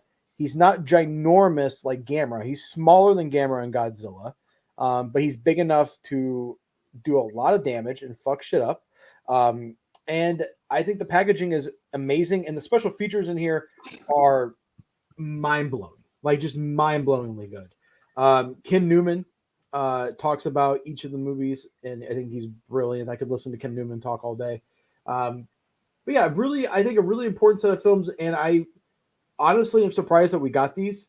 They did the Gamera set last year, and they seem to have a pretty good working relationship with Dai, so hopefully they continue that. And we got Yokai Monsters as well this year. But out of those 2, Daimajin is just an incredible trilogy. So pick it up. If it's sold out, right? Absolutely. Yeah, well, fuck you guys. You guys are out of luck. Well, and they are releasing a standard. Oh, they are? Did they say it's already up for pre-order? Oh, really? How much is the standard? I think it's the same as like Vengeance Trail, so it should even out around like 50. That's not bad. I don't think that's bad at all. But yeah, amazing on sale, come down to 35 or 40 probably. Surprisingly heavy. Yeah. Like for how small it is, you could kill somebody with this. Not that I would know. What a metric to go to first. Yeah, you could commit murder. With pretty much most of my picks, yeah, I agree. Oh, dude. Later on. I mean, I think the one, it's the Daimajin set's heavier than this. Yeah. This looks like it would weigh a ton. The Daimajin set, just to show you how much smaller it is. Look at this. You know what I mean? It's way smaller, but it's fucking heavy. But yeah, that's my number 10. And also, nobody's pointed it out yet. I have switched hat 4 times now because we started filming this. I just want to see if anybody would catch on. You shouldn't have said anything and seen how many you could get up to. Jason, by the way, that's the Amazon pre-order price. That'll go down quite a bit. Yeah, don't buy from Amazon. Buy from Orbit. Well, even if you did, it'll come down by the time it gets released. Yeah. I'm like the man on the street because I got the smaller releases. Oh, I have a lot of smaller ones coming. They all need love. That's not a small release. Yeah. So Halloween 2 on 4K. You could actually, if you really wanted to, if you like Halloween, you could actually stop here. I like the sequels as well, but you could just get the full story right here. He comes, he stalks, he gets blown up. These are great releases. Not a lot of new special features on here, to be honest with you. Just very, very, very light, like a couple new interviews, that type of thing. That's pretty much it. All the rest of us kind of much ported over, but great releases for these films. I love the art. I know some people bitched about the art. It's a little goofy, in my opinion. I like it. Look at that. Come on, man. But what's really nice is the knives on each of these, and I think in the sickle with the with the reflection, really like that. But love these releases. Scream Factory, you got something from me this year that you didn't last year, but really did like these releases. And what else can I say on Halloween? Oh wait, shameless self-promotion time. Halloween Kills came out this year. On my channel, my merch store, by the way, the T-shirt I'm probably proud of the most is, and I have it on I'm in my merch store, everything but Evil Dies Tonight, which I think is a really good idea for a shirt. So there you go. My number 10 is Aaron. I might have to mute you. I'm sorry, but for a warning for any epileptics, my number 10 genuinely is Ebola Syndrome in 4K. This movie, for anyone, he actually muted himself. For anybody other than Aaron, this is a huge win. A really fun movie to watch. It is gross. It is gritty. It is dirty. Yes, the last third is an epileptic's nightmare. But there's all kinds of stuff on here, and it's a really good release. And it looks just stupid good in 4K. It should not look this good at all. Not to mention it's Anthony Wong in 4K, and it's a great release. My favorite so far of the Black Friday titles. I will agree. It should not look this good. I would say that for most of Vinegar Syndrome's 4Ks. Like even Terminal Island came out this year in 4K, and it looks way better than Terminal Island should look. And Terminal Island is a genuinely great movie. Almost made my list, actually. I mean that it's insane to me that the first 4K Hong Kong movie we got was fucking Ebola Syndrome. That's from Vinegar Syndrome. From Vinegar Syndrome. So, I mean, if they continue to go, because I really enjoy Tiger Claws and TC, pretty much that batch that they put out. If they continue down that path, I'm going to be a huge Vinegar Syndrome fan. And I know, Aaron, you were disappointed this year, but as a fan of Asian cinema, this year, New York Ninja, TC, Tiger Claws. Overall, not, but with something like that, I do think it's a bit tone deaf at this particular time, especially for that to come out. And I think that the features, aside from the commentary, which is fantastic from what I've listened to, are not the greatest. I think that we could have had something in there to really introduce Cat 3 titles to newcomers, to people. This was their first Cat 3. Put it the documentary, put something like that on there. We didn't get a good feature. It was not feature. There's some releases, amazing features on there. I think the hard part about that is the Untold Story from Unearthed Films just got all of that love. So to reproduce it would be a little overkill. Yes, I understand that it would be the brand new release from Vinegar Syndrome with all of that. And I think Vinegar Syndrome would do better than Unearthed Films, obviously, with that. However, it was such a focus. And not to mention, they're both Anthony Wong with the Untold Story in this, and they share so many of the same story beats. It's really weird how much of the Untold Story is essentially in Ebola Syndrome. But yeah, I love it. Strangely sexy movie. Especially, all the writhing in the natives. By the way, just to give you an actual voice for a moment, Aaron, can you speak to this since I'm not an epileptic? All right. So there are a lot of Man About You, but there are a lot of moments in the film where people are having seizures. So as somebody that is epileptic, I'm an epileptic since I've been 3 years old. I do have grand mal seizures, and I've had them, a lot of them in the past. A lot of medication, a lot of Zen actually is what helps me now. But watching something like the Ebola Syndrome, for me personally, was a bit triggering. So I did kind of, especially near the last third of the film, kind of just go and grab some tea, put on the commentary, and kind of listen to it in the background as opposed to actually watching the film. But if that doesn't bother you, Jeff, man, everybody's got marches to the beat their own drummer. But for me, I experience seizures in real life. I really don't need to see them on a film. It's really bothersome for me. Yeah, I don't disagree. I think I still think it's a fun movie, but number 9 is tough. I'm looking at my picks here. This is where it's going to start getting tough. I know what the number 3. I know what top 3 are, but it's hard for me to be like which one. But I'm going to have to say in 1966, 2 very important westerns came out. One of them, for decades, got all the praise: The Good, the Bad, the Ugly. But it came out in December of 1966. Another one, which I think is better, I think more important, slightly more influential, and made by the better Sergio, is Django. It came out in April of 1966. So we got Django, the 4K release. It looks so good, just incredibly good. I could not think a movie. First off, Italians did not take care of the film masters of these movies. They didn't give a shit. But I love this movie. It comes with Texas Adios, which Ryan doesn't like, but I do like. I don't think it's a bad movie. I just think it is way below Django. It's really weird that they paired Texas Adios with Django is like a 4.5 out of 5 for me, and Texas Adios is like a low 3. Loaded with special. I mean, I don't agree with you, but loaded with special features, especially one with Sergio Corbucci's wife.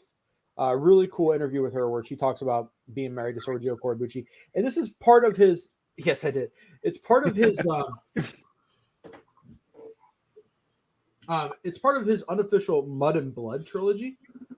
So it started with Django. We got The Specialist, and then the third one, which we'll talk about later, The Great Silence, which is one of my favorite spaghetti westerns, favorite movies of all time.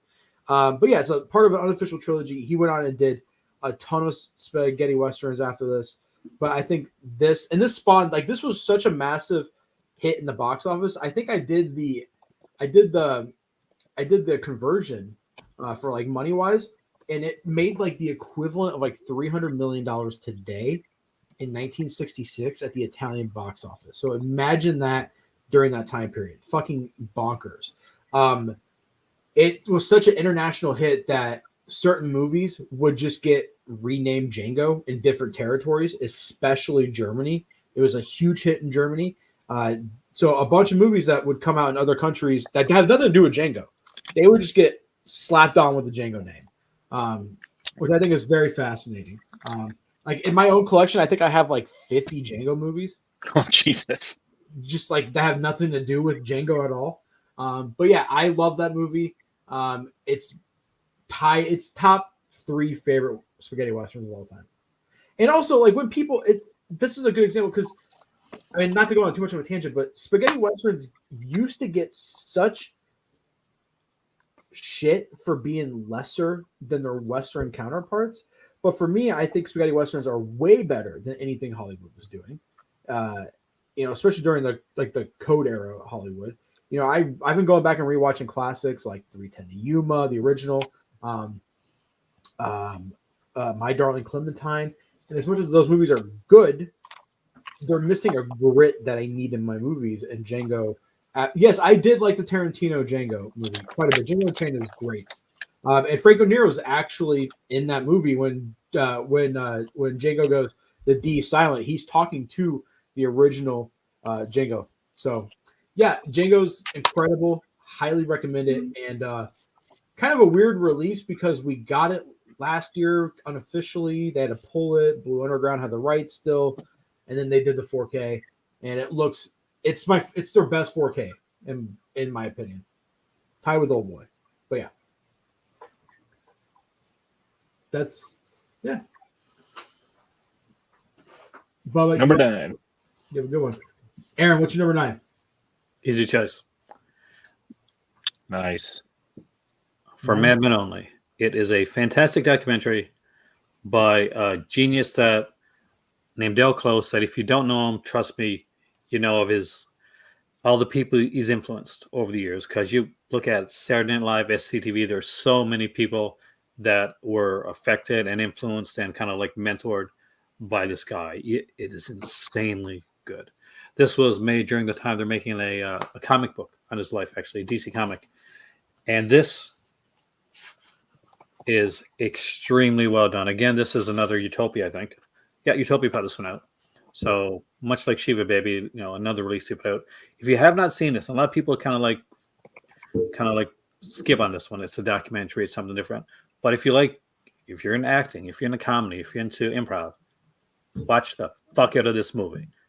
For those who don't know, I was at one point going to my entire from childhood to adulthood before I went into journalism, acting. That's what I was going to do.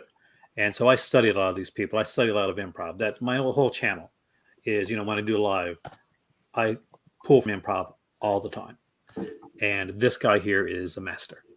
And this is a frigging amazing release. Bubba, thank you so much, man. And thanks for Ryan for joining. Ryan also asked a couple of good questions. Ryan, at the end of the show, goes, I felt out of place. And I was like, no, without you, we wouldn't have gotten a couple of important questions. Because I wasn't even going to talk about the China censorship thing. Yeah. And loose and fun is what my wife describes me as. So. Oh, man, that was a good segue. Number 9 for me is one that I do believe Aaron will feel that I'm going to redeem myself with a little bit. And that is Synapse's release of Demons 1 and 2 in 4K. I have been screaming all year that for those that have not purchased Demons 1 and 2 ever, this is obviously the best looking release because it's in 4K. But these are what I view and tell other people is the true gateway to Italian horror. And they work as a way that is relatable to what you've seen through American horror, but makes it just a little weirder and just sort of something that you can dip your toe into the oddities of Italian horror. And it's so well done. And not to mention, a lot of people have not talked about the Synapse release, which is why I specifically chose that one. Everybody talked about the Arrow release, but I do love that they have the original art that you can flip to on this. And then on the inside, they have a copy of the invite for something from the movie. And then they talk about the actual transfer. But just like from the Arrow release, one of the biggest things that I wanted to frame, even though it's tiny, is the... Oh, nice. Obviously, if you've seen it, something about that. And then information about the transfer for that film on the back. And it comes with the poster. Mine came with the Synapse catalog. That doesn't do a whole lot. But it's loaded with features. It's got all the same thing as the Arrow release. Literally everything is identical. It's the exact same discs, basically. Jeff, I'm not saying that this is better than Zombie. I think this is... I think this is a better intro to Italian horror than Zombie.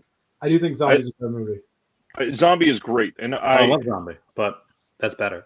One, soundtrack's killer, especially for the first film. Amazing soundtrack. Two, if you're a horror fan, if you're a Giallo fan, the extremely good-looking redheaded girl in the film that you see, the really strange-looking one, that's the little girl from Deep Red. Yep. She grew up well. It has a great it's a balls to the wall action horror, like insanity. And the second one is really, really good too. I love the second one as well. My sister, my youngest sister, she was terrified of Demons 2 when she was young. She couldn't even look at the box cover of it. So of course, when she came and visited me once when I lived in St. John's, we had to sit down and watch it because I'm a cool brother. But she liked it. Good man. And Ryan's right. When he said he's been screaming at everyone about this movie, every time I call Ryan, he's like, "Did you buy Demons yet?" And I'm like, "Fuck, Ryan, calm down. Calm down." No, I'm just kidding. Yeah. What I've learned is if I'm really talking about releases per flip, I just have to buy them for you. Otherwise, they will never be bought and watched. Ryan for Christmas bought me Siege and Perdita. Was it Perdita? Perdita Durango. He's been like, "Hey, you should get those." And I'm like, "Yeah, I'll get them." And I just haven't gotten them. And then one day I opened up my mailbox and they're there. And I was like, "Thank you." Which I'm in turn returning to him with Tokusatsu and anime. So be prepared to watch 47 fucking episodes. I've already got the Return to Sender labeled. It's got tape on it. I just need to slap it on there. My number 8 movie is a phenomenal martial arts movie.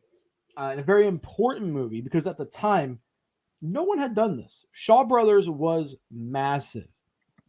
And one of their stars, Jimmy Wang Yu, broke his contract, said, fuck you, and left and went and directed and wrote and starred in a movie for Golden Harvest, their upcoming competitor.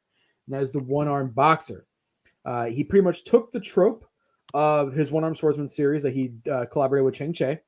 That catapulted him into, at the time, the biggest star in Hong Kong. One-Armed Swordsman was the first movie to break $1 million at the Hong Kong box office and literally launched him into stardom, not all over the world, but in Asia, big enough to where he went and collaborated with Shintaro Katsu in a Zatoichi movie called Zatoichi versus the One-Armed Swordsman. So he was massive in Japan as well. And he was a fan of Japanese cinema, which we will talk about later on. But this movie is so much fun. Very standard tournament fighting movie. But just the characters are racist caricatures. The Japanese guy is literally straight up vampires because they call him bloodsuckers, and he's got fangs and he's very evil. That's the Japanese guy. The Indian guy is just a Chinese guy painted gray for some reason. He's painted gray, and his fighting style is yoga. So, but it's a ton of fun. Absolutely love this movie. Again, amazing Frank Jing commentary, which he told us it was the last commentary he did on his iPhone. He recorded the commentary on his iPhone. You can't even tell. But yeah, one-armed boxer, Jimmy Wang Yu, and we will be talking about Jimmy Wang Yu later because he is a fucking nut job, and also I think one of the most underrated at just how important he was to martial arts cinema as a whole. He is pretty much the beginning of a lot of it. So we'll talk about that later. That's number 8. A very different Western. Not a spaghetti Western. Not a standard Hollywood Western. Australian Western. Oh. I did not know if I was going to like this at all. This was pretty much on a lark. I said, okay, I'll try it. But holy shit, was this fun. Not only fun, it was tense. There's a sequence in this film. So it's called Overlander. And Sunburnt Screen Films, anything that they put out on that I love. So this one here, there's a sequence where, because they're trying to get all these heads of cattle across. And they get to a point where the water's dried up. The cattle aren't going to make it. They're going to die in the sun. So instead, they're going to have to go up this mountain. There's this treacherous mountain pass that they're going to have to go up. And they're going up there. They're getting up there. The cattle are coming. And there's this huge kind of like branch thing in the way. And the girl that's up there can't get it out of the way. So there's this guy. He's climbing the mountain as quick as he can. The cattle are coming up. And they're starting to get to the point where we see like a cattle just like fall off the edge of the mountain because there's no going back. They're just going to go forward. So they're all going to fall off. They're going to lose heads upon heads of cattle if, they're all going to be dead. And he's trying to get up there to get to that, to get to this like huge branch to take it off. And it is such a tense freaking scene. It's such a simple thing. And it was so well done. And I'm watching, I'm like, come on, get. I wasn't sure if he was going to make it up. Wasn't sure if he was going to fall, if they're going to go another way. So, yeah. And it has a second movie on it, which I haven't had the chance to watch yet, but a movie called Kangaroo, which is a movie which is a Hollywood movie. I think it's got Marina Sullivan in it. And it was shot in Australia. Overlanders, and who put that out? Umbrella, under the Sunbeam Screen Entertainment. So this is for me, like a lot of people, I love the exploitation or, the other stuff. But this one here, they put out a lot of kind of like under the radar films. Yep. And 1947, man. Umbrella has a really good line called 6-Shooter Classics. And a lot of them are just DVD and they're cheap as hell. A lot of movies a lot of spaghetti westerns and westerns in general are stuck only on that line. A lot of times they can't find the masters for them, so they do the best they can and just put them out on DVD. And I think Umbrella is great for that. That was a huge surprise. I thought, okay, this will be okay. I'll watch it through. But you liked enough to put it on your top 10. Yeah. Yeah. It surprised the hell out of me, man. Ryan, what is your number 8. 8? Number 8 is my last Vinegar Syndrome title, and that is the Homegrown Horrors Box Set. This is such a fun box set. Really glad that we got stuff like this together. Really glad we're getting another volume coming up here soon.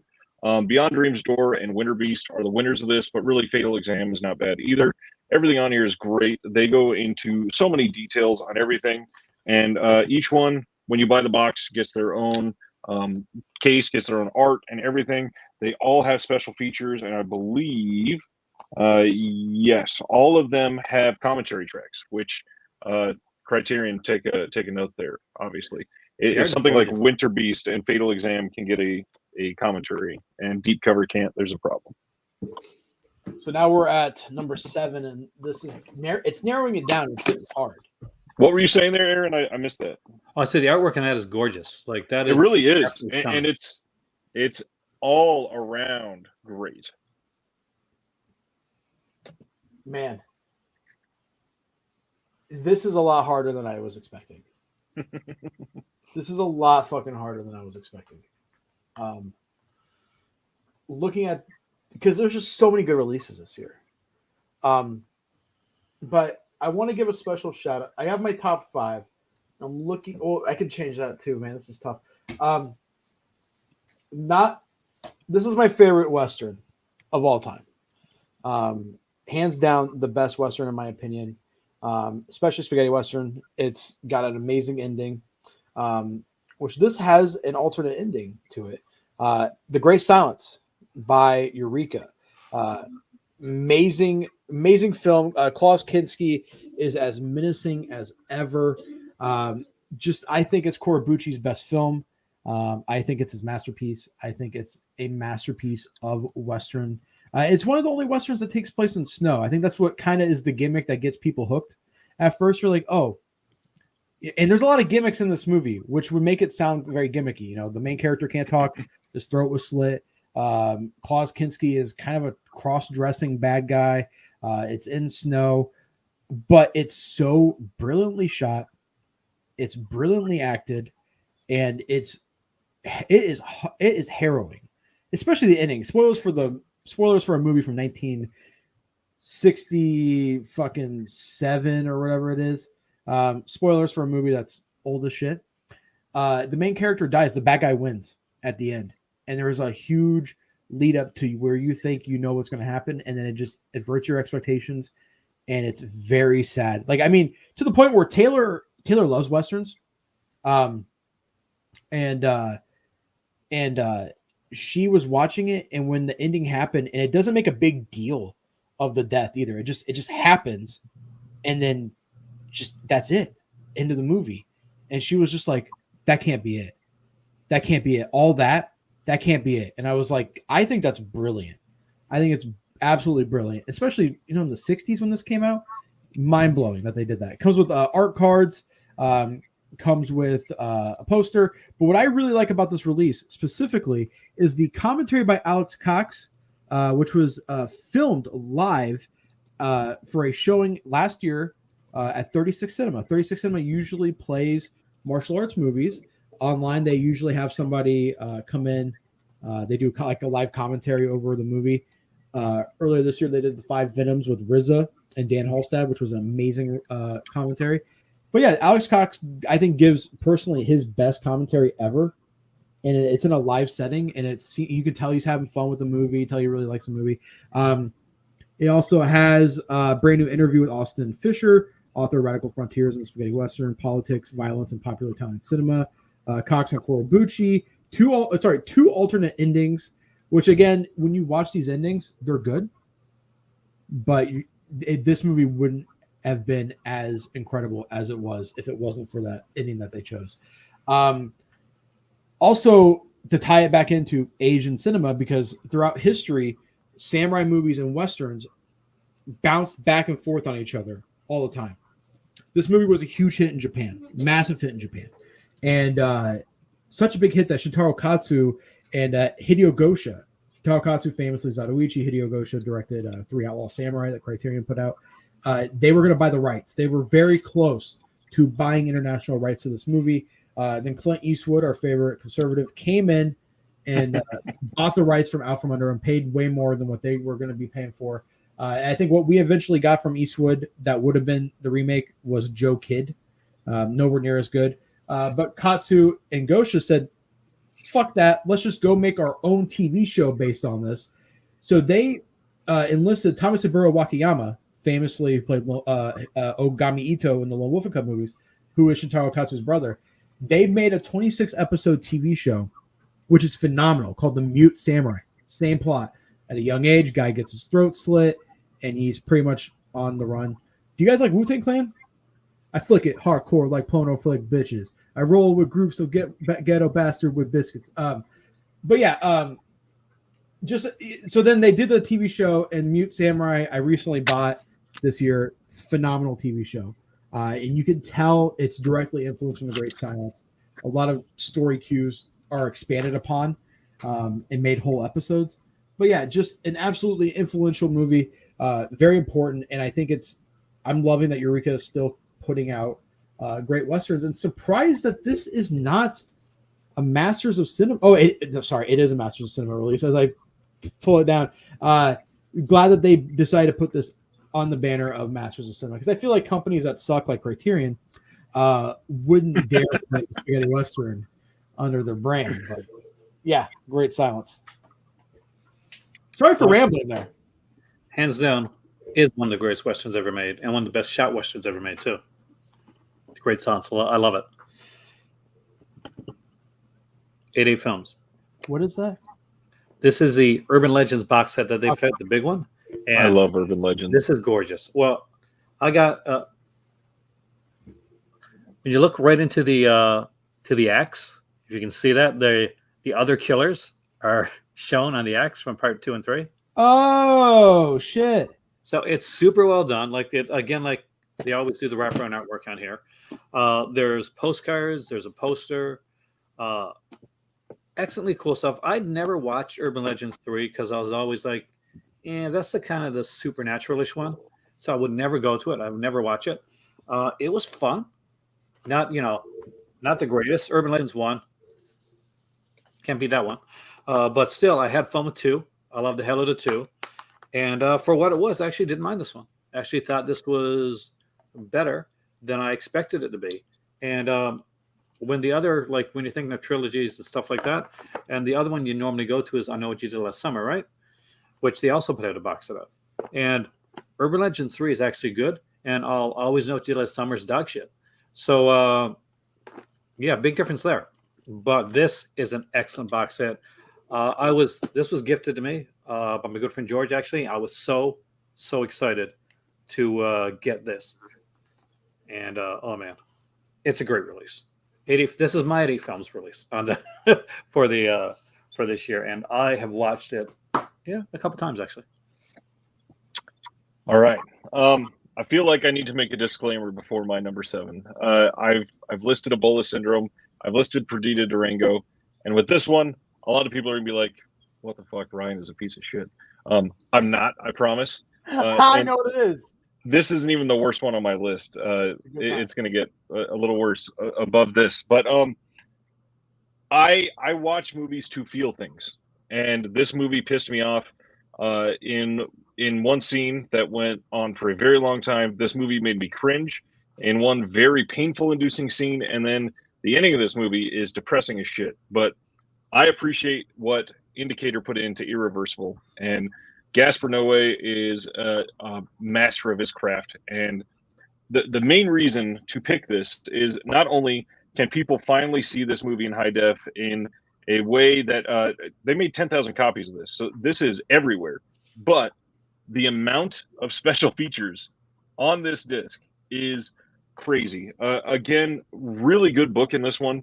This is one that really goes into it, and the scenes in this, yes, there are 2 very cringe-inducing scenes, and it is hard to watch. And I'm not saying that I'm not even saying that I enjoy watching sexual assault, obviously, but it is something that, because it is real and affects other people, I want to be able to be an empath for those situations. And so watching a movie that can do it well and make you literally feel that visceral like hate against somebody in response to that is the magic of cinema. And Irreversible does it in a way that really pisses you off and really makes you feel for somebody else. And the movie is, for lack of better words, it's special. It is so well done. And Gaspar Noé, genuinely one of the best. I don't feel things. I sit in bed sometimes at night and watch cartel beheading videos and then just immediately go to bed. Doesn't faze me. But the rape scene in that movie is so fucking bad that I was like, all right, that's enough. And then it just kept going. I was like, okay, that's enough. Yeah. And it's a wonderfully done film. Like the Bullet Cinema is not my bag. Well shot, yes, but it is a masterpiece. And will I own it? At one point, yes. Will I be able to watch it? I'll probably watch the features more than the film, just because it does get me at that visceral level where I'm like, I just can't do this right now. But yeah, it is a great film. It's a good choice. I loved watching your eyes read that comment. Yeah, dude. Irreversible. No, just kidding. My number one, I definitely thought about it. You guys, I mean, probably not family friendly, but do you guys get like, when you guys get excited, you get a little bit of a chub? You know what I'm talking about? Do you guys do that? Does that happen to you guys? I'm a male. I know what. Are you getting to a point with that? My number one gave me a chub. I was like, woo! You know what I mean? So, close. But, Gaspar Noé, man, just a brilliant director. There's his closet picks on the Criterion channel. He picks up Solo and he looks at it the way I looked at my daughter when she was born. Like, he is just like, this is the most beautiful thing I've ever seen. And I'm very eager to see his new film with Argento starring in it. Literally, no, Dario Argento. It's a story about Alzheimer's. Oh, shit. When's that coming? It has screened at a bunch of festivals this year, and it's supposed to get a decent release sometime in 2022. Is the reception good? It is. It's a Gaspar Noé film, so it's very divisive. Yeah. Yeah, he's nuts. You know what else is nuts? Is my number 6. And that is, I'm looking at this, man. It's hard. This is tough. This is so fucking tough. Because honestly, any other year, if these movies came out separately, it would have been number 1. This is how good this year was. And that is 88 Films release of, can you guys guess? I think Anaconda box set. No, I'm just kidding. Chinese Boxer. Absolutely. Good answer. This is a great movie. And Jimmy Wang Yu, for a long time, I feel like he just hasn't been that well respected in the West. He got treated like absolute shit at Shaw because they were a factory like studio. They were just cranking out movies. He started a bunch of wuxia films in the 60s. Trail of Broken Blade is a highlight. And of course, the One-Armed Swordsman trilogy launched him and started, like I was saying earlier. But this movie, he fought tooth and nail with Shaw. I'm your biggest star. Let me write, let me direct, and let me star in a movie. And they kept saying no. And he said, if you don't let me do this, I'm going to leave. He called their bluff. They allowed him to do it. They still fought with him during the making of this movie. And he made a mainly hand-to-hand combat movie at a time when that was uncommon. That was unheard of. At that time that this movie came out, we were still in the wuxia phase of Shaw and in Asian cinema in general. This movie, Bruce Lee saw this movie and went to Golden Harvest because at the time Jimmy Wang Yu was huge and said, I want to be bigger than Jimmy Wang Yu. And this movie pretty much copy and pasted Bruce Lee's first movie, which Bruce Lee then blew up in the West. So without this movie, we wouldn't have probably had the fire lit under Bruce Lee's ass to become an international star. Not saying Bruce Lee wouldn't have become a big star without this movie because he was destined for stardom. It's Bruce Lee. You guys know what I mean? Like he was just so charismatic. He was bound to be big. But this movie is so influential and so important. Also, for a person's first move, like his first directorial debut, he has such a grasp at films. And Hong Kong Cinema Appreciation Society, I want to give him credit. Will over there, he did a very good review of this. Jim Wang Yu was a massive fan of Japanese cinema. Japanese cinema is very horizontal, and a lot of this movie is filmed in a way that you could tell his influences are directly from the Zatoichi movies, the Akira Kurosawa movies. You could tell he was loving Japanese cinema. But yeah, I absolutely love this movie. Jimmy Wang Yu in the first, and I mean, Jimmy Wang Yu as a person was insane. And I think as a martial artist, he's not a traditional martial artist. He's not trained in martial arts like Bruce or Jackie Chan are. What makes him special is that he was literally getting into street fights all the time. Like he was known for street fighting, even when he was famous. I mean, when he was famous, he got into a street fight at a casino he was hanging out with a different triad group. They came across another triad group, and Jim Wang Yu started some shit and was fighting fucking mafia members. Then they go to trial for this incident, and then Jim Wang Yu gets in trouble at the courthouse fighting with people. 2 people died in that incident, and then the opposing triad members did a hit on him. He was eating dinner at a restaurant by himself, just sitting outside having a good time. They went by him, just shot him up. He was in the hospital. Like he was a hardhead, but I think he's a brilliant visionary. And I think if he would have been probably less calm, I mean more calm. Sorry, not less calm because he was nuts. If he was more calm, he probably would have blown up bigger. But he had such a bad reputation for being a bad boy. And I think his physicality is what makes him stand out because, with Bruce Lee and Jackie Chan, their physicality is more, they can kick, they can punch, they can, they can do comedy, they can, they're trained martial artists. But with Jimmy Wang Yu, he's not a trained martial artist. So when he throws a kick, it looks like if my fat ass threw a kick. And he's more like just a brawler, and you can tell. But yeah, Chinese boxer, and that transfer from 88 Films is gorgeous. I mean, absolutely beautiful. It's one of the only times this year I put in a movie and went, oh, fuck, that looks amazing. Like, what the hell? And again, Kung Fu Bob on the artwork right there looks incredible.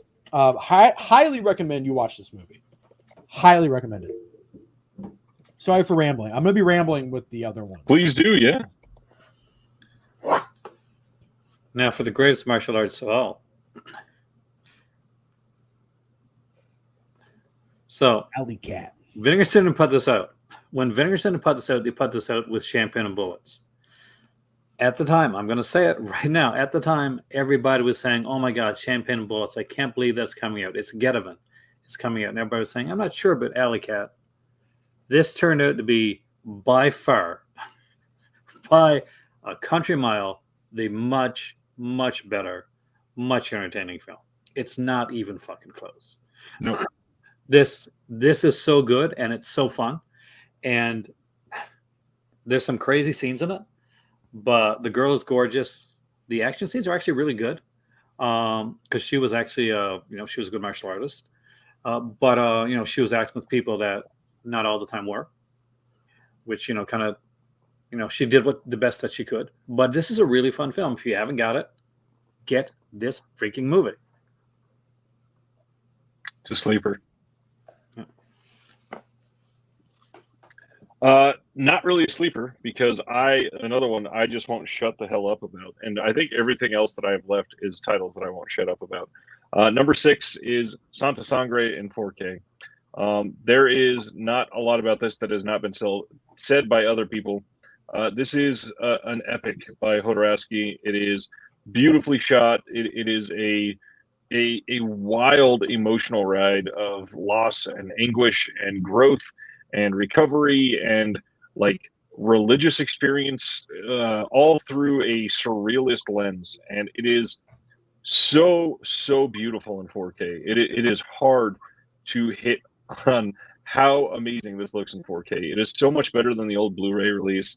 It is wild. The release is great, And this has more than 8 hours of bonus features, including a feature-length documentary.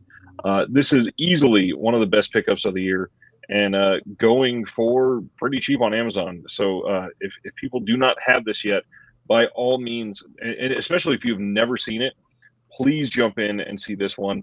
A lot of people that have never seen it don't realize the main character right here is Hodorowski's son, and it's it is just the things that he has the people in this film do are great. It is beautiful, just genuinely a mesmerizing film. This one's hard to talk about without gushing over with how good it is. Aaron, I just put Alley Cat on my to buy list. It's a fun film, man. I saw nipples, so. Oh, there's lots of nipples in that movie. Almost everybody that's female that comes to that movie, except for an old lady, they're nude. I can see why you like it. So, I'm like two of my favorite genres I talk about a lot: spaghetti westerns and martial arts movies, and both of them have hundreds, if not thousands, of movies that are bad. I mean, they were mass produced. You were talking about a time when Italy was putting out 400 to 500 movies a year for like 2 decades. The same thing happened with martial arts movies. There are hundreds, if not thousands, of movies that are bad. And I'm the type of person where I will throw on, and I don't want to give credit to this YouTube channel, the Wu-Tang Collection, but they put out a lot of lesser known martial arts and kung fu movies. And I'll put one on and just have something fun to like do while I'm at work or whatever. But every once in a while, you stumble upon a movie that's part of the Taiwan production line, where they were cranking. A lot of these actors would go over there and start working in Taiwan because it was cheaper. There was less rules. They could crank 5 or 6 movies out in like a month or two, and just probably pretty much like the same production speed as Shaw, but with no budget at all. So they had to use a lot of creativity. And one of those movies is from the director Ting Chung, who directed another movie which I hope gets a release called 7 Steps of Kung Fu, which has some amazing fights in it. But this is from a German label called The Vengeance Pack, and it's a media book. And that is The Golden Mask, or as they call it, Schallen ein Faust der Tod. Sorry, my German's terrible. I've never spoken it. It's a limited edition. So the way they do their releases, they'll have like multiple covers. And I feel like for this release, they really went all out because there was 4 different versions, and each one, I don't know if you can see this, it says out of 333. So I got number 256 out of 333. This movie is very low budget, but it's very creative and it's very fun. Again, artwork by Kung Fu Bob O'Brien. And the book in here is incredible. And I want to give the Vengeance Pack a shout out because they did the mastering in-house for this movie. And I don't know how they were able to find a transfer this good, but they did. And it looks incredible. But yeah, the book here, it's all in German, but I used Google Translate, took a picture of each page, and it does a good enough job where you can actually understand what's happening. But look how much is there for a very unknown Kung Fu movie. And then at the end of the book, you get some stills, some screenshots of behind the scenes, and then you get all the posters and lobby cards that were used during this movie. 2-disc set, 1 Blu-ray, 1 DVD. The other special features are not in English, but the movie is English friendly. It has English subtitles, so highly recommend you guys pick this up. Incredible release. Vengeance Pack seems to be very beloved in Germany. They've been doing a lot of Shaw Brothers titles. They just put out the Black Mask, I believe, which I need to pick up. But yeah, I don't think that's ever going to get a US release or a UK release. Golden Mask is incredible. That was my number 2 until the very end of the year when 2 big things came out. So, and that's 5. We were finally in our top 5. Yes, we are. And yes, I did Deflex. I did. I haven't watched it yet, so it's not in my it's not on my list. But yes. I think that one is out of print, Gold Mask. That version is, yep. Then you're soon going to get like a lot of stuff in the next, a lot of love in the next little few ones. And this one especially. Yeah, you were hyped on that this year. Yeah, I super love this one, and people like bitch to bit the artwork, like, oh, look at the artwork, Yeah.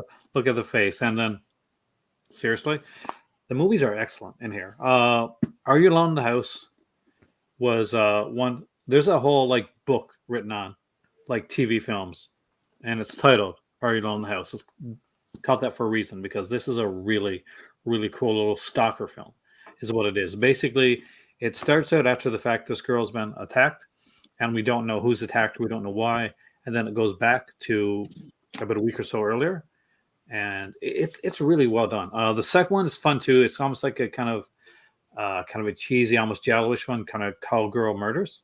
But Child of the Night, which is this picture right here, which people made fun of, that's Elijah Wood, and that's a really good film.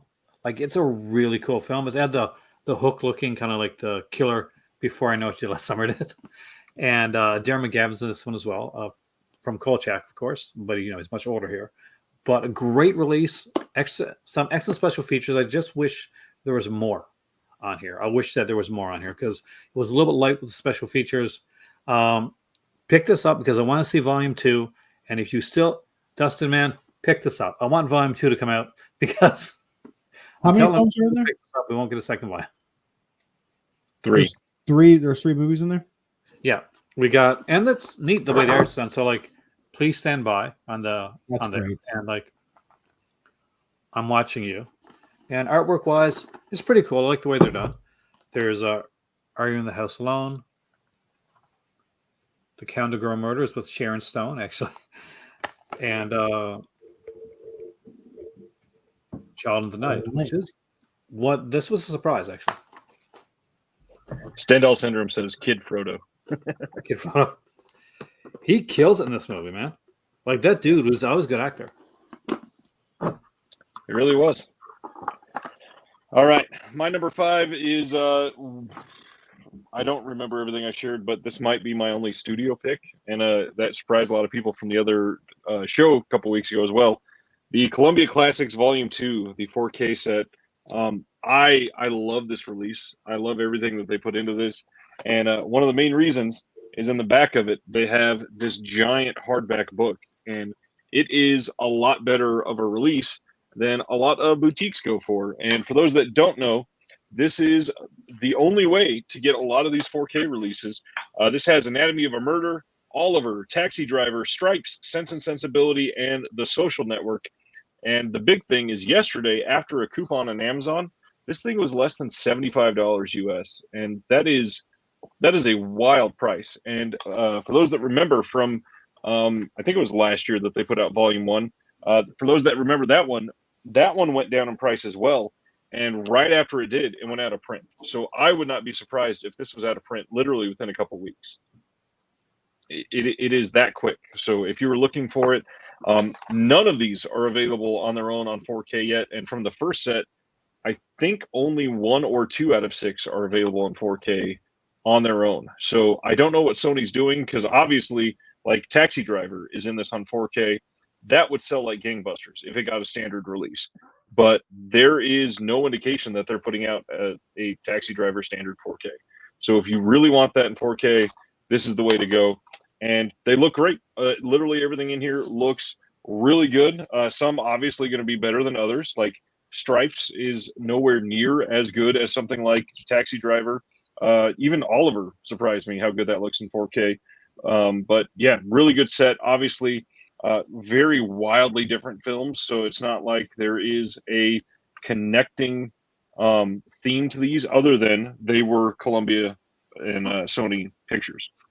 So really good release. Sardis says, where is everyone getting coupons from?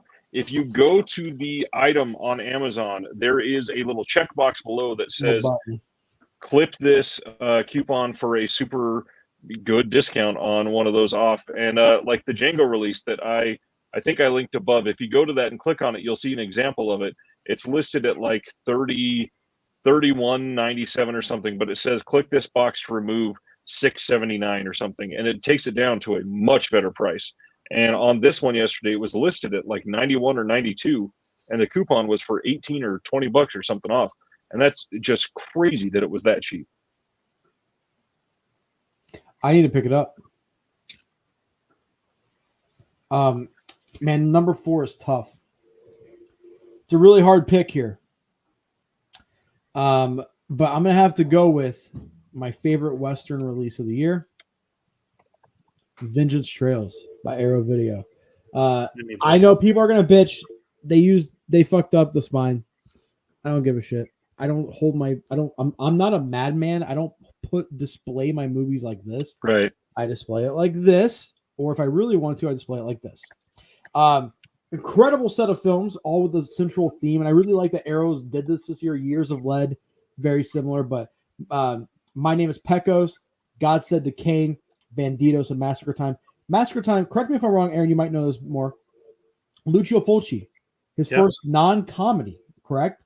It predates his horror movies, and it's violent. Like you could tell, that this is the guy who eventually does Zombie and all that. So fantastic movie.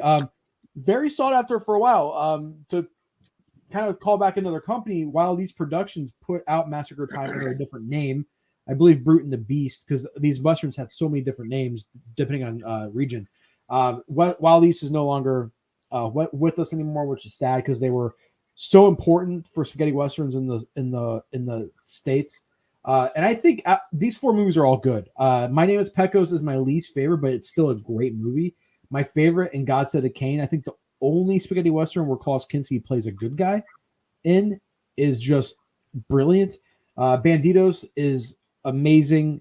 Banditos is directed by, I can't think of his name off the top of my head, but he is the cinematographer for Sergio Leone, and you could tell he got a lot of tips from him while he was doing that.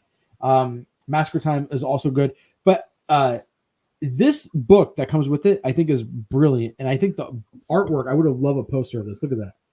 That artwork is beautiful. Ryan, did you check this out? Look at that. It's just beautiful. Nice little, they have little information about each movie, but this thing is called Vengeance Trails, Revenge Spaghetti Western Style by Howard Hughes, and he writes up each movie. And the way he does it is really cool because each movie has its own themed section. So he first talks about revenge in these movies, and then Lashings of Violence, Lucio Fulci's Massacre Time.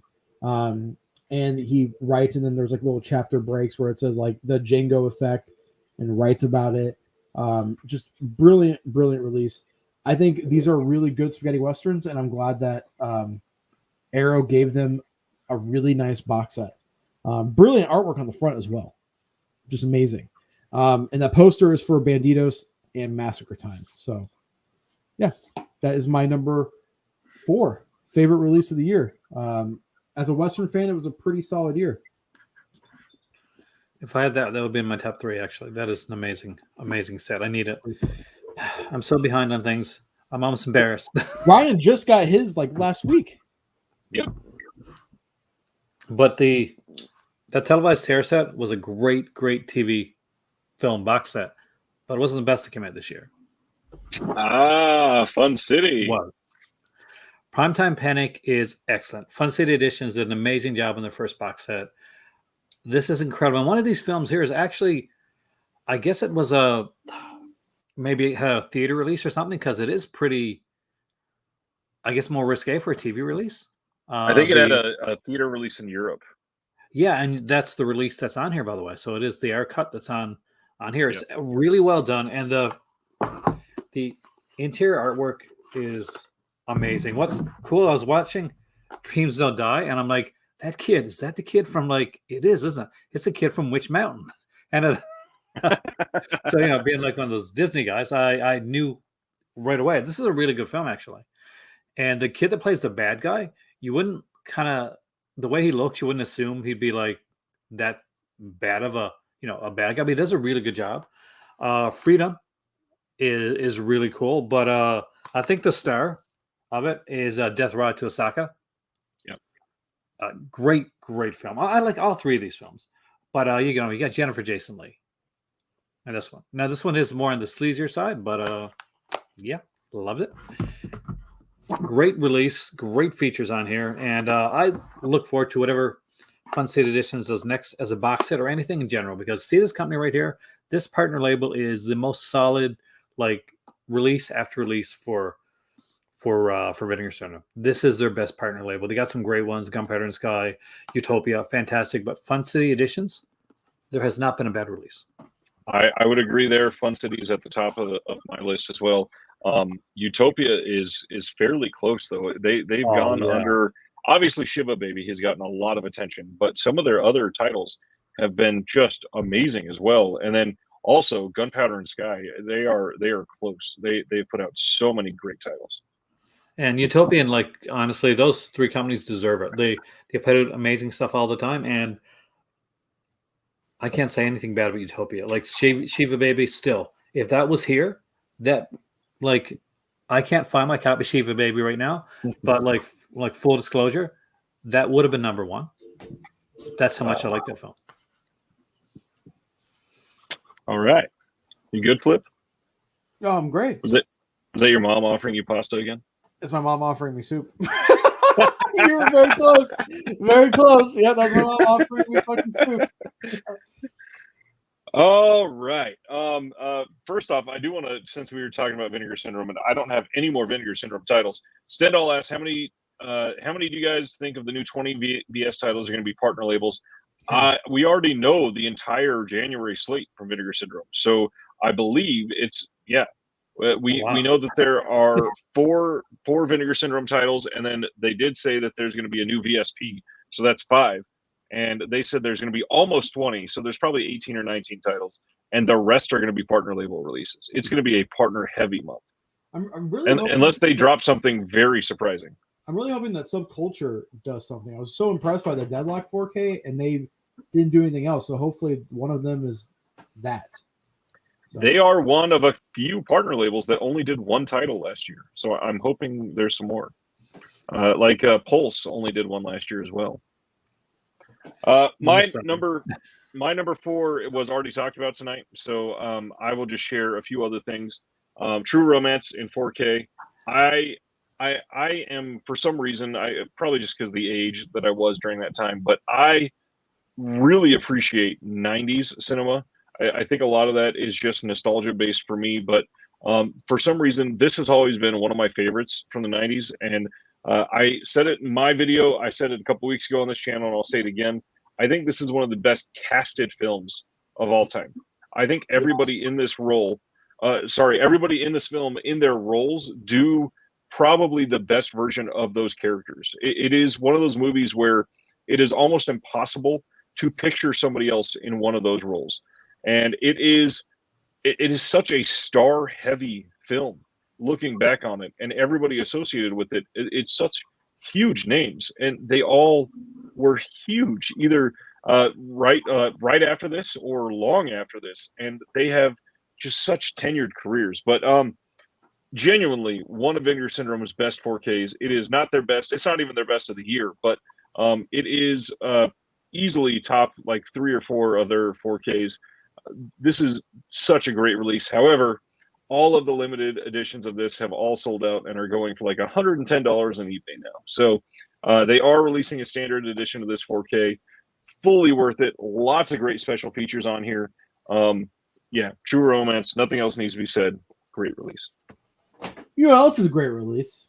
No, I don't. Please tell me. My number 2. How about your number 3, please? Oh, number 3. Sorry. Fuck. I can't count, guys. Oh, we know.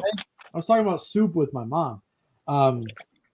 Number 3 would have been my number 1 box set. I was so blown away by this set.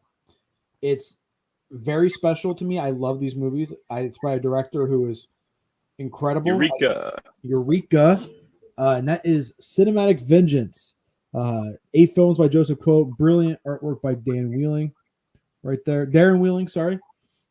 The way that the set is laid out is that there's 2 Blu-ray cases, there's 2 movies per disc. The way it's laid out is each case is themed. So the first case is Deadly Masters, and then there's 7 Grandmasters, 36 Deadly Styles. Great first disc. The World of Drunken Master and the Old Master. Second disc is Fearless Shaolin, Shaolin Kung Fu, Shaolin Kids, 18 Bronzemen, Return of 18 Bronzemen. Even the bad movies have such a charm to them because I think the World of Drunken Master and the Old Master are bad movies, but they were still somewhat enjoyable. The book is fantastic. The transfers on these movies, like what Frank Jang was talking about last night, is that a lot of, because Joseph Quo has 2 movies that are more popular than anything that's in this box set, Mystery of Chess Boxing and Born Invincible. Those 2 movies are so beloved and so sought after that they can't find any film masters without burned in subtitles. So those movies are just going to be lost to time eventually. But the transfers on these are mind-blowingly good. 7 Grandmasters look like it was filmed yesterday. And again, like I was saying, it's very low budget. So with these transfers, you can see where the wig is starting to form and where it's fallen off and stuff during the scenes. 7 Grandmasters is probably the best Shapes movie.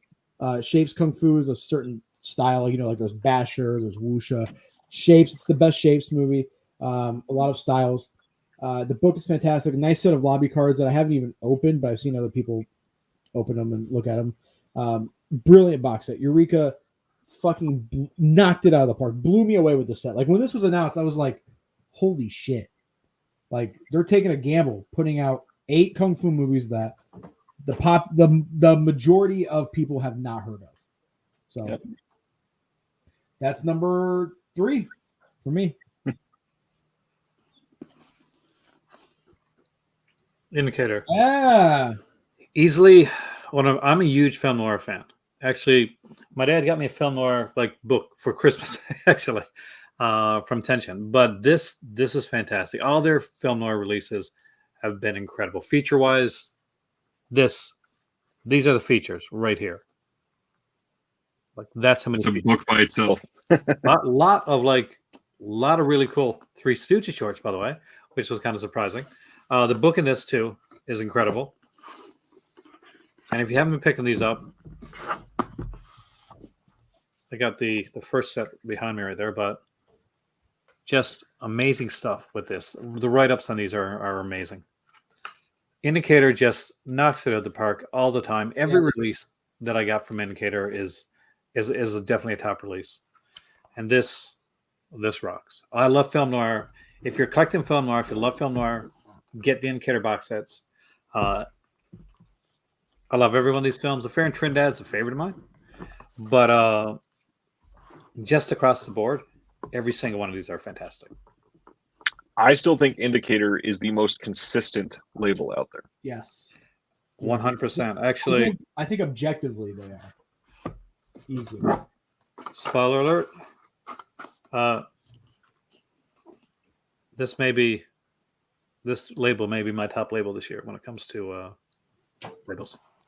Yeah. Just everything they do across the board and what they got coming up in the new year. Insane.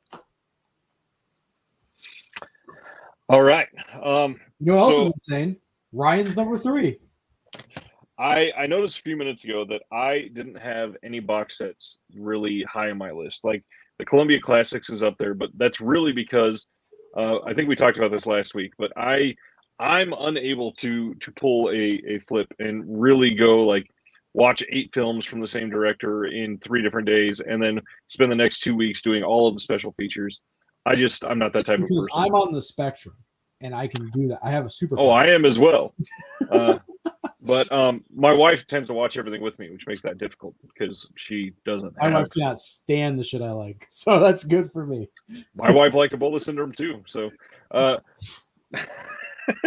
my number 3, I think, is one of the best films from the last 10 years, and I'm shocked that it already got a really good boutique release for this. And that is Second Sight's release of The Guest. Not what I was guessing. Holy shit.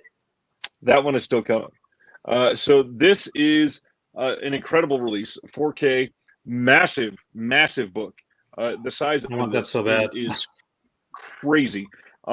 This, for the first time, has the CD soundtrack on here. And that's why it was so expensive. A lot of people were upset about that. It was like $55 to $60 US. But because they had to pay the rights for all the music. And it was the first time. So it was sort of a semi-revolutionary release for this title. Lots of really good special features on here, but really, this is just for the movie itself. It is so well done. I absolutely love this movie. Adam Wingard is brilliant on this, And the Dan Stevens in this is so good. He is such a great actor and carries this entire film. Also, shout out, I did this in my own video, but Lance Reddick, the guy that was in The Wire and John Wick, such an imposing actor when he needs to be. He is crazy good in this. He's in Bosch too. And every time he's on screen, I can hear his voice. Like the moment you said Lance Reddick, I just hear Bosch in my head. I'm like, fuck. Yeah, the guest is great. If you don't have it, please consider picking it up. It is such a great release. Look, this fucking piece of shit's in the chat. What's up, Jeremy? I love Jeremy, by the way. I'm just. Why didn't you answer your phone at 2:30 in the morning in Pennsylvania Jeremy, last night, why? Jeremy? Yeah, Jeremy, you fucking asshole. I tried calling him again tonight, but he was busy going to the movies with his dad. Damn what it, a loser. Also, I want to counterpoint something you said. Adam Wingard sucks, in my opinion. But Death Note, terrible. Your Next, this mumblecore shit, no. Your Next is great. Godzilla versus Kong, yeah. Are we talking about different people? I don't think he did all those. Yeah, he did. He's a director of all those. He did Godzilla versus Kong. I still haven't seen it, which I really like, actually. I like the fight scenes, but the story, like literally, guys, spoilers for Godzilla vs. Kong. You're not watching it for the plot. Come on, be serious now. If you're watching any movie named Godzilla that's not the original Godzilla, you're not watching for the plot ever. Yeah, so exactly. you can't look at Godzilla versus Kong and say, well, that story's not good. Have you watched the last 30 to 45 years of Godzilla films? I can only take so much stupidity, and when they literally save the day by spilling a Coke on the control panel, like, come on. But that's not what you're watching it for. You're watching it for what they do well, and that's the fights. For fucking King Kong going berserk, you know? Also, by the way, Dan Stevens for James Bond. That's as soon as I saw that. Hell yeah. Yes. He would be incredible. Love you too, Jeremy Crooked. My number 2 is my favorite single release of the year. We talked about it heavily last night. I think it's one of the most brilliant martial arts films of all time, and that's Duel to the Death. Aaron, have you seen this? I need it. It's almost insane. every single one of these martial arts ones that you got put on your there is on my list of stuff to buy, especially the 88 film stuff. This one is buy this one sooner because it's absolutely insane. Just the way that they film action in this movie is brilliant. There are there's a lot of ninjas. There's a lot of creativity. The ninjas can morph into one big ninja. There's a brilliant fight scene at the end where they're fighting on a rock, and the scenery is just so beautiful. And I have no idea how the actors had the cahoons to go up on this rock while like it's like literally just a rock, cliff everywhere, water down below, and they're doing fucking flips. They're running at each other all while on this cliff. It's beautiful. It's brilliant. And it's one of my favorite movies of all time now. Like it's up there with Lone Wolf and Cub for me. Like I just absolutely adore this movie. It is mind-blowingly good. Frank Jang gives an excellent commentary. I talked about it last night for people who aren't gonna watch that episode, I'll bring it up again. There's a scene where they're at like a Shaolin monk temple, and there's symbols on the temple, and Frank Jang translates them in his commentary, and it's actually really important to the story. And I'm glad that he did that. Nice little touch. Guys, seriously, this is one of the best martial arts movies of all time. What's your most wanted Asian release that you hope comes out soon? I mean, Asia's a big continent. Just a little bit. Just a little bit. I mean, Flip wants a Bollywood Renaissance in 4K. Massive Bollywood box. Would love it.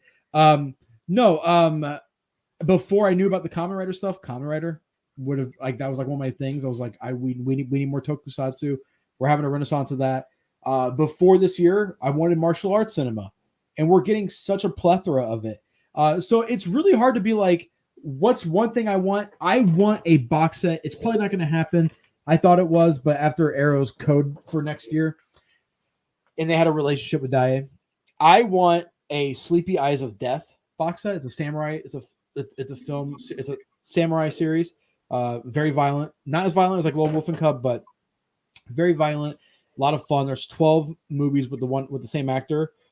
His name was Rizzo, and he died young in a car crash. And then they filmed 2 other movies without him after his death, and they weren't successful because they didn't have the main star in it.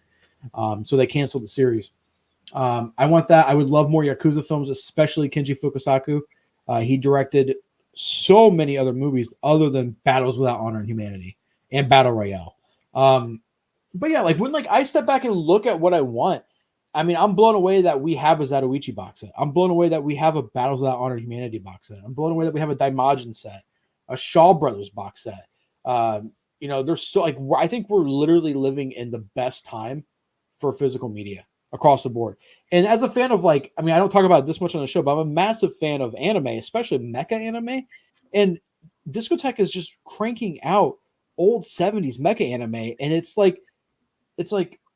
it's just incredible. But yeah, I also want to highlight the book in Duel to the Death. Amazing new essay by James Oliver, but they also included at the end here Frank Jang's original liner notes that were published on the Laserdisc. So you get all that as well.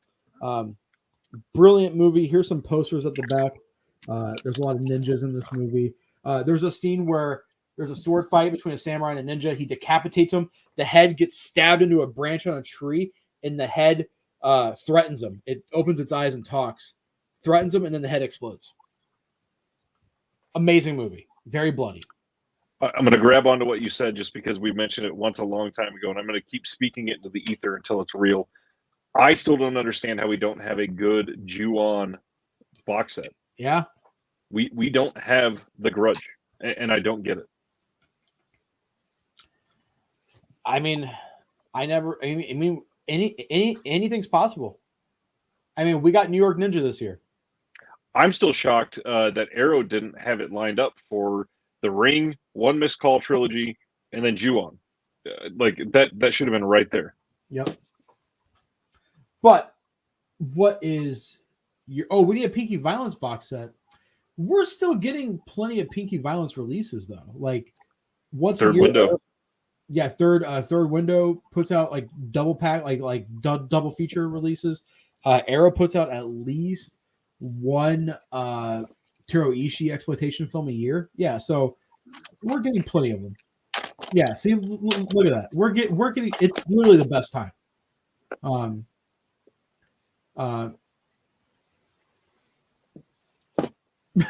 Jeremy says my biggest goal in these live shows is to make Ryan laugh or at least smirk in the middle of one of Flip's passionate rants. I thought they said passionate ranch, and I was like, I love ranch. Oh, we know. Aaron, speaking of ranch, what is your number 2? What if his number 2 is Rancho Deluxe? That would have been amazing. Oh my God, Aaron, please. It's not, but is that number 3? yeah, the best. This is by far and large. Like the other 2 are good; they're really good, but this is by far the best that they've done for the Forgotten Jowly sets. Every one on this one is fantastic. Autopsy is a great film. Murder Mansion is just one of those that is a lost classic, and it's so freaking good. I love everything about this film from the beginning to the end. Love the ending of this film. And Crazy Desires of a Murder is really, really well done as well. I liked every single one on this set. And again, the even the artwork from the inside, Great. amazingly done. This one, I'm losing out, but okay. So where's the one here that I'm wanting? So this one here, Crazy Desires of Murder. This is insane. There's all these kind of plot lines that are going through, plots that don't have anything to do with the main plot, but are fascinating as fuck to watch. These are really, really good. This, Evelyn Stewart, is kind of one of the underrated, Giallo actresses. She's rarely ever talked about. She's in this one. She has actually a good role in this film here.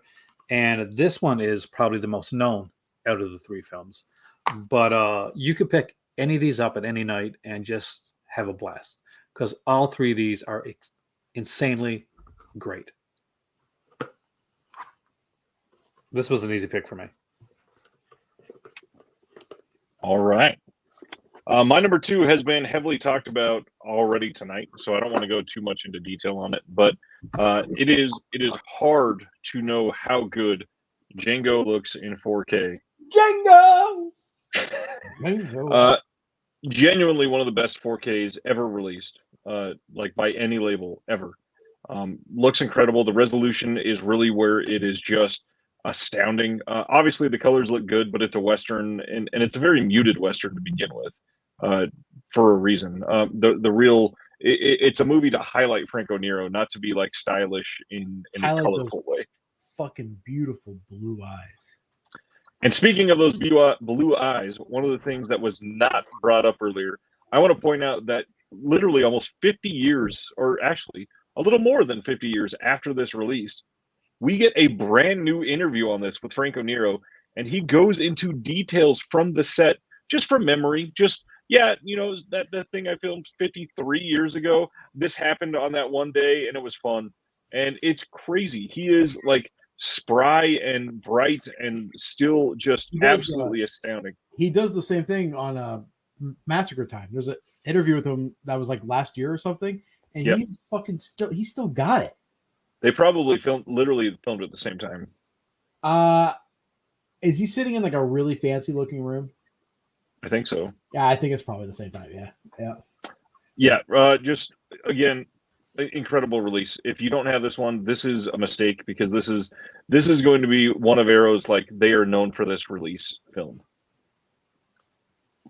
I love Django. Number 1 is going to shock a lot of you because you guys are going to think it's something that it's not. And that is, I think, a very underrated spaghetti western that not a lot of people. It's my number 1. The Hills Run Red by Kino Lorber. This is a really important western because it kind of predates Django as well. 1966, same year. But what's important about this movie is that it's the only spaghetti western that Henry Silva was in, and it's kind of weird that he didn't do more. He's great in this movie. He's very menacing. He's got a great screen presence. He was in a lot of Eurocrime, so it's weird. He was in Italy during this period, and he didn't do any other spaghetti western, which blows my mind. Just kidding, guys. It's Shawscope Volume 1. This release is incredible. But by the way, Hills Run Red is great. This is one of the best releases ever, period. This is going on the Mount Rushmore of box sets for me personally, like Flip's Mount Rushmore of box sets. It's this. It's Zatoichi. It's Bowser. Lone Wolf and Cub. It's Lone Wolf and Cub. It's Vengeance Trails. It's Sartana. Like, this is absolutely incredible. And this is the first time, like, this is a dream. Like, this is a wet dream come true for martial arts fans, because for so long, the genre that I love was ignored, and wasn't given amazing releases like this. And then this year we have Cinematic Vengeance, but it's so. I'm gonna quit holding this because this is kind of fucking heavy. It's crazy to me that we live in a time when martial arts movies are getting a better box set treatment than like Friday the 13th. Like, that's just mind blowing. And I think the selection of films, and that's the other thing, is it feels very curated. The selection of films, and it's happening in chronological order. I don't know if any of the people watching, and you're picking up on that the way that they're picking the releases is in chronological order. So you're getting like a brief history of Shaw, but they're only doing like the martial arts movies. Come Drink With Me, which I think is also from 1966, strangely, which seemed to be a great fucking year for cinema. That's a wuxia film, but the box set seemed to be very heavily towards martial arts movies. They all happen in chronological order. It kicks off with King Boxer, which is just an amazing movie. It moves into Boxer from Shantung. And then from there, it just gets better and better. The transfers are incredible. You can tell early on in like King Boxer and Shantung that the film elements probably weren't the best. But by the time you get the 5 Venoms and then Crippled Avengers, they look so good, like shockingly good. We had a Blu-ray of 5 Venoms from Dragon Dynasty, but I think that was just an upscale from the DVD. It's a new scan here. Looks incredible. Crippled Avengers, I think, looks the best. That's my favorite of the set. But it's cool because you're getting a little bit of everything. You're getting some of the Shaolin cycle. You're getting some of the Venom movies. And then, you're getting, Dirty Ho, as much as that's a comical name, that's a masterpiece. Dirty Ho is a masterpiece of a movie. Very rarely do I find comedy in martial arts specifically funny, because I think they have a very different sense of humor over there versus here. But it's hysterical. The action is incredible. Lark Har-Lung is, I think, one of the best directors ever. Dirty Ho is phenomenal. Executioners from Shaolin is incredible. Shaolin Temple is incredible. Like, there's so many amazing releases. So many amazing movies in this set. All the commentaries except for Simon Abrams, go fuck yourself. His commentary sucks. The book is all right, and we know. Don't laugh. That dude's a fucking piece of shit. And what we know what's coming in box set 2, I think box set 2 is already going to trump this box set. Like, box set 2, which is wild to me. Like, mind blowing. Like, the fact that we're getting. Let's see if I can do this off the top of my head. We got Invincible Shaolin. We got Magnificent Ruffians. We got Kid with the Golden Arm. We got 10 Tigers of Kwantung. We're 36 Chambers and Return to possibly the third. I don't think they're going to do the third. That movie's god awful. A Chor Young movie, which I think is going to be Magic Blade, and then My Young Auntie. So we know it's going to be 12 films again. We got confirmed that. I am Simon Abrams, and I take offense to that flip. Ban Bubba. He's Simon Abrams, my mortal enemy.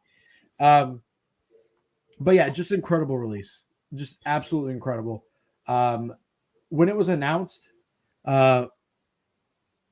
what's the tensile strength of the box? Tensile strength? Like, can I pick it up with chopsticks? Is that what he's asking me?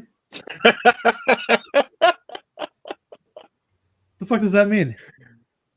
Can you kill a man with it? Easily. Easily. Yes. And what a glorious way it would be to die. The scope of that kill. The scope of that kill. But seriously though, guys, the presentation of this is just great. I can't wait for box set 2. I'm curious at what the remaining films are going to be. My only criticism with Arrow and their Shaw titles is that they are playing it extremely safe. They are playing it. They're giving these movies, these classics, great transfers. I'm very thankful for that. But they are playing it safe. Behind my head, the stack right here, these are all Shaw Brothers movies. Besides the one-arm boxer box set right here, the one-arm swordsman box set, all these are movies that I don't think will ever get a release. They're very unknown Shaw Brothers movies. And there are some great gems that are hidden there, like the Bastard Swordsman 2 films, Trail of a Broken Blade. There's just the Brave Archer series. We only got the first one from '88. There's so many good movies that they could be picking prior to the martial arts boom that are straight up swordplay films. And there are some gangster movies as well. The Godfather of Canton, Tokyo Godfathers. There's a lot of good movies that they could be picking, but they seem to be playing it safe. That's my only criticism. And I'm hoping someone picks Avenging Eagle eventually, because that's an incredible movie. But beggars can't be choosers. One thing to keep in mind too, on keeping it safe, this is Arrow's first foray into Shaw at all. So yes, 88 Films has seen some mild success with some of them. Like a lot of them, they did not sell gangbusters from 88 Films. They sold okay. And yes, these are very safe titles, but if they sell very well, which from all indications, it seems like they are selling like hotcakes. If that's the case, you could see a Shawscope Volume 3 in like a year and a half with all new licensed titles that are a much deeper cut, that are more fan favorites or something. Now, I'm not saying that's for sure coming, but this could be something that really opens the floodgates because they see that it does well. They see that there's a market for it, and everything changes because of that. And also, I mean, I'm glad Arrow's doing this, but I feel like 88 and Eureka are taking more risks with their martial art movie picks. Chinese boxer, duel to death, one-arm boxer. I feel like they're more risky, especially the Joseph Quo set. That's a risky. Duel to the death was not risky. I feel like it was risky enough. This, for sure, 100% risky. This movie is risky. And I hope it's selling well for them because it's incredible. But I would love to see Arrow pick some deeper cuts. The Chor Yun movie is a nice get, and it's nice that we're pretty much going to have almost the majority of the good Venom movies in a new transformation. So in a new transfer. So, but yeah, I'm absolutely happy and stoked on Shaw Scope. Blown away. Fuck Criterion. What's your number one, Aaron? All right, so before I do it, well, my number one probably would have been the Showscope box set, or it probably would have been the folk horror box set from Severin, or honestly, there's one of the other releases that came out earlier, but unfortunately this year I didn't get to buy a lot. It was a rough, hard year, and it's going into a second rough, hard year, and I'm feeling crappy about that right now. So I won't have as fancy a number one pick as you guys will. But just for something that I really enjoyed, for something that was really fun, that I watched and I was excited when it came out.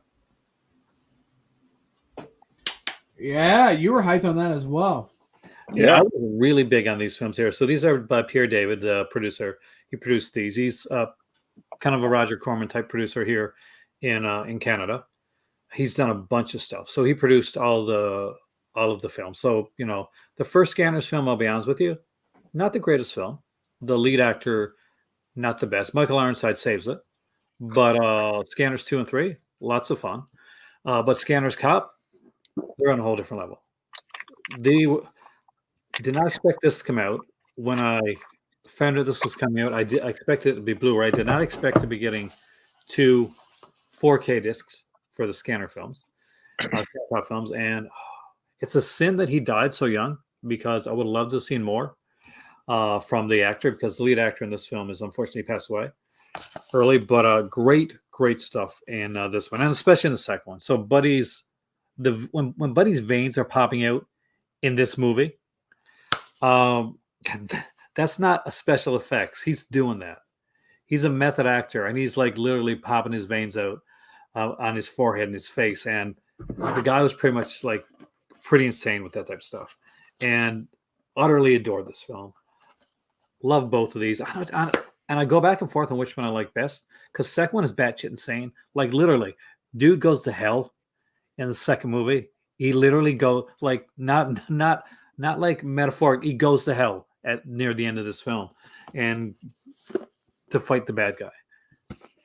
Yeah. So yeah, when it came down to what my number one was going to be, nothing else kind of came close to what this gave me, and I'm excited to watch those again. It is wild to me that we have the 5th film in the Scanners franchise in 4K. I know, it's insane. And they genuinely look incredible. And the crazy part is the Scanners franchise, the ones we started out with, like, with the first one, you got a big director, but they get better as they go along. And you think, okay, the first one, that's the classic, that's the big one, that's one Criterion put out, Flip's favorite company. But no, the films get more entertaining and better as they go along. All right. My number one has been guessed by a lot of people already tonight. So I'm just going to show it real quick. The Nightingale by Second Sight. This is again, this is a movie that has some hard scenes to watch. There's a sexual assault. There is some violence on a victim that can't do anything to protect themselves. And it is a really hard scene. But this movie affected me more emotionally than any film that I've seen in literally years. This hit really hard. The big thing is that Shout Factory put this out in the US, and their release is good in terms of features and all that, but nothing compared to Second Sight putting it out limited edition with a nice book, and then all kinds of new stuff on here. We've got a lot of the same features on the Shout release, but then there are some new ones on here. Again, just Jennifer Kent putting out a wonderful release for this is only her second film, and it's such a unique insight to a people that are still being treated as less than in Australia, and it's crazy everything that they've had to go through, and it's I don't know. This is kind of a hard one to talk about because it's a marginalized people being treated poorly, but then the movie goes on to show a lot of it through the You have a question? I was just gonna say, where does that sound familiar? Marginalized people getting treated like shit. Where have I heard that one before? Yeah, that's never happened anywhere else, thankfully. No, just like but it is such a wonderful movie, and it hit really hard, and it's one that I've kind of harped on this channel for a long time this year. I think it was the first film I reviewed on my channel, and it is genuinely a brutal opening to a movie that goes in basically a revenge plot, but it's so much deeper than that, and it's so much more human and intrinsic to the person that is running through that life that we're seeing it through, and it's hard to watch. Does Second Sight ever put out an edition that's not the best edition when you really think about it? Like if it's put up at Second Sight, isn't that always the best edition of that film? Yes. Yep, that's for sure. Now we're going to be possibly questioning that soon. Well, probably not, because they're putting out censored, which got the VSP from Vinegar Syndrome, but the VSP release did not have a book. That is a book, at least. And I don't even think there is a booklet in that release, is there? No. And come on, there's a small booklet. Because it showed like very small booklet. Yeah. But is there are there more features than Second Sight release? I'm guessing. There are. Actually, I think it's all identical. There might be one or two new, but it is pretty close. But I got there a couple years ago. I picked up the When a Stranger Calls release. Holy crap, man, that was insane. It is. Yeah. I want to do something unconventional. Bootleg of the year. Not joking. Bootleg of the year. Mystery of Chess Boxing from the Kung Fu Robber. Looks phenomenal. 35mm print, new restoration that they did themselves. Yeah, bootleg of the year. So I'm curious. We go around a little bit and talk about how the year went for physical media. Trends that you see that are happy for you. Obviously, we know flips, but also things that might be worrying. What's worrying for me is I think these Hong Kong and China releases are going to dry up relatively soon, especially with the new laws. I feel like what's licensed is licensed, and that's what we're going to get. I am very disappointed about that. Also, I feel like the biggest thing for me is that we're going to get a lot of retreads. Like I was saying earlier, a lot of companies are going to play it safe and just get retreads of DVD copies and not bring classics that are stuck on VHS out. And I am kind of worried about Japanese cinema in general. It seems like Arrow's the only one really kind of pushing it. There's a ton of Japanese movies. I mean, that's like my main love is Japanese, especially Chambara and samurai films. There's a lot of samurai movies that need to get Blu-ray restorations and put out that I have on DVD. And I feel like everyone is focusing on these martial arts and just Hong Kong movies in general, especially like the crime movies. I feel like the next wave is going to be another wave of Japanese movies. I feel like it's coming. And if anybody wants a really good, thorough response to that Hong Kong laws and everything coming out, obviously watch the stream with Frank Jang last night. He really goes into depth on it. And I'm glad we got it from somebody so close to the source. Ragnar says, does anybody actually read the books that come in the Blu-ray and DVDs? Yeah. Well, hold on. Before you answer that, I'm going to say, does anybody on the stream not read the books that come with these? Because I think all three of us are pretty heavily into those. Yeah. I mean, if it's a movie I don't give a fuck about, I'm not going to read the book. But I'm not usually buying movies that I'm not too heavily invested in. Like, I went through that Shaw book quick.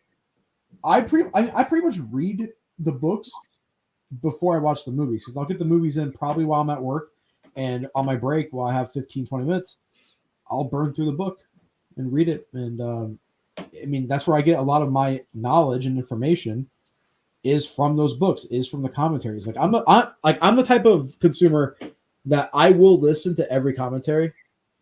I will watch the movie multiple times. I mean, there was a point this year, like my goal was to watch 365 movies this year, but I literally watched like Lone Wolf and Cub, the entire series, like 4 times this year, because I just get stuck on what I love and devour them. So yeah, of course. And if you don't, what the fuck are you doing? Well, and not to mention some of these titles, you're buying them and they're like $35 for a release. You get your money's worth by spending a couple hours reading the book, by watching the movie, by rewatching with the commentary, by watching all the special features. And by the end of it, you spent, a good 9-10 hours with one film, and you absorbed so much new information, not only about that, but for things like the Django book. It is film school, basically, for not only for all of the entire Django titles and the Django adjacent titles, but then the second half of the book goes all into Corbucci and his history.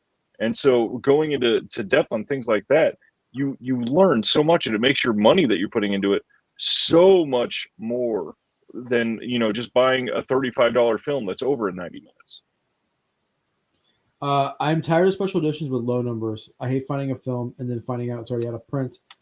I mean, at the same time, though, these companies, they're not making millions and millions of dollars. Right. Like when Arrow got bought out by the Hut Group, it showed their financials, and their net profit was only like a little over $500,000. Right. So they're not making a ton of, and that's net profit. So that's after they pay employees. That's after they, pay the licensors.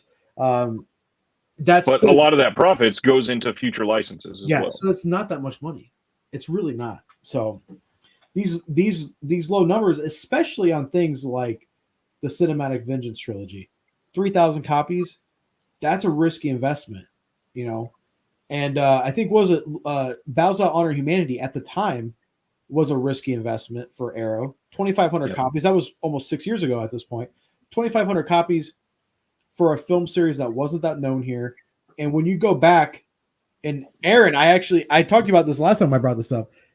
Aaron commented on their announcement page years ago for Bows, and he's like, I'm skipping this. And that's how everyone reacted to it, basically. They were like, oh, whatever. And eventually, the diehards picked it up. It went on sale. People picked it up. And then now, 5 years later, it's one of the most sought-after releases for collectors. I have it. Yeah, and I think it's a brilliant release. It is great. I mean, it's very risky. I mean, and I think I like that companies like Eureka, and also 88, hey, our special edition with the slip in the book, 3,000 copies. And then once it's out, they'll get a reprint.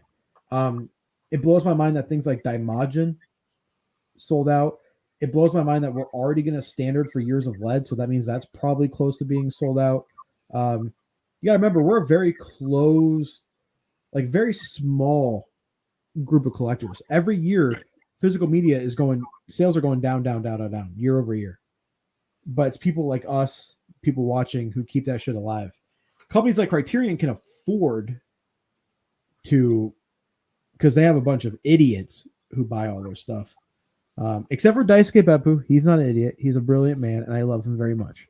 But yeah, people like Jeremy Long being like, "Oh, Criterion, our house." Oh, you know what I mean? So they can afford to.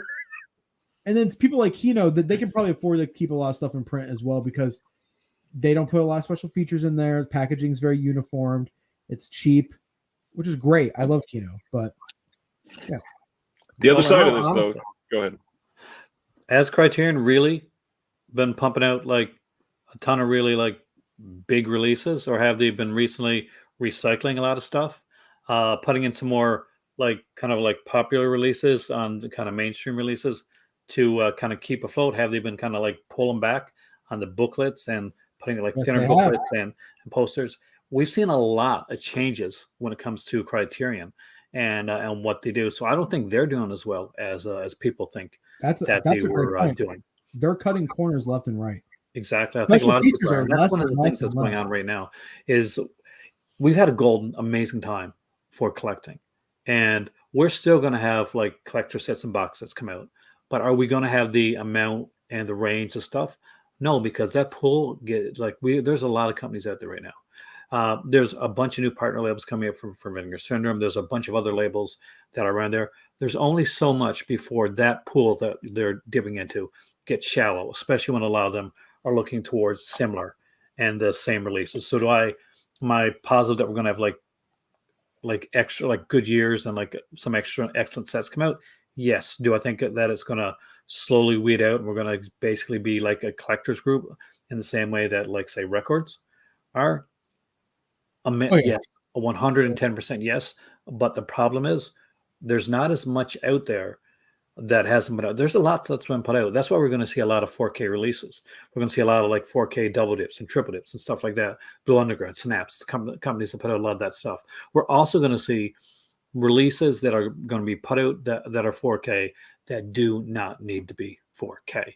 I'm going to say it. Ebola Syndrome, did it need to be 4K? No. Terminal Island, did that need to be 4K? No. But the elements were there. So they said, let's just we can do a 4K. We'll get some extra money on it. Let's put it in a 4K release. You know, Ebola Syndrome is not my bag, but it's an extremely well made film. Terminal Island, I really like that film, but did I need a 4K of Terminal Island? No. But the 4K is going to get people that may not have bought that release initially. It's going to get those extra people that may have looked at it and said, okay, and that get a little bit of extra money in there as well. So I think we're going to get a lot more 4K releases when it comes out, but a lot of other kind of like stuff is going to, like Arrow's doing it right now, like Giallo box sets. You know, here's Giallo Essentials, stuff we put out before. Here's Argento, but now it's Argento in 4K. We're going to get a lot more of that. So things are going to wind down a bit. There's only so much that they can do before companies are kind of putting out the same releases or different like versions of the same releases, or just putting out films like, okay, here's another forgotten Giallo set, but these Giallos have been forgotten for a reason. And that's the sad truth. I love Giallo films. I do.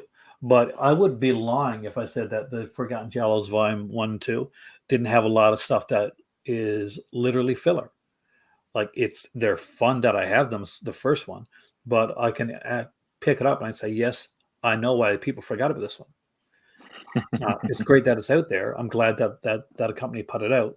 But unfortunately, we're going to get a lot more of that because there's only so many, don't be, Alone in the Dark. There's only so many Phantom of the Malls that comes out. There's only so many Shaw Brothers releases that they can put out before they're going to be putting out something extremely kind of like they're mining the bottom of that well. And they're like, hey, this is a Roger Corman release in 4K.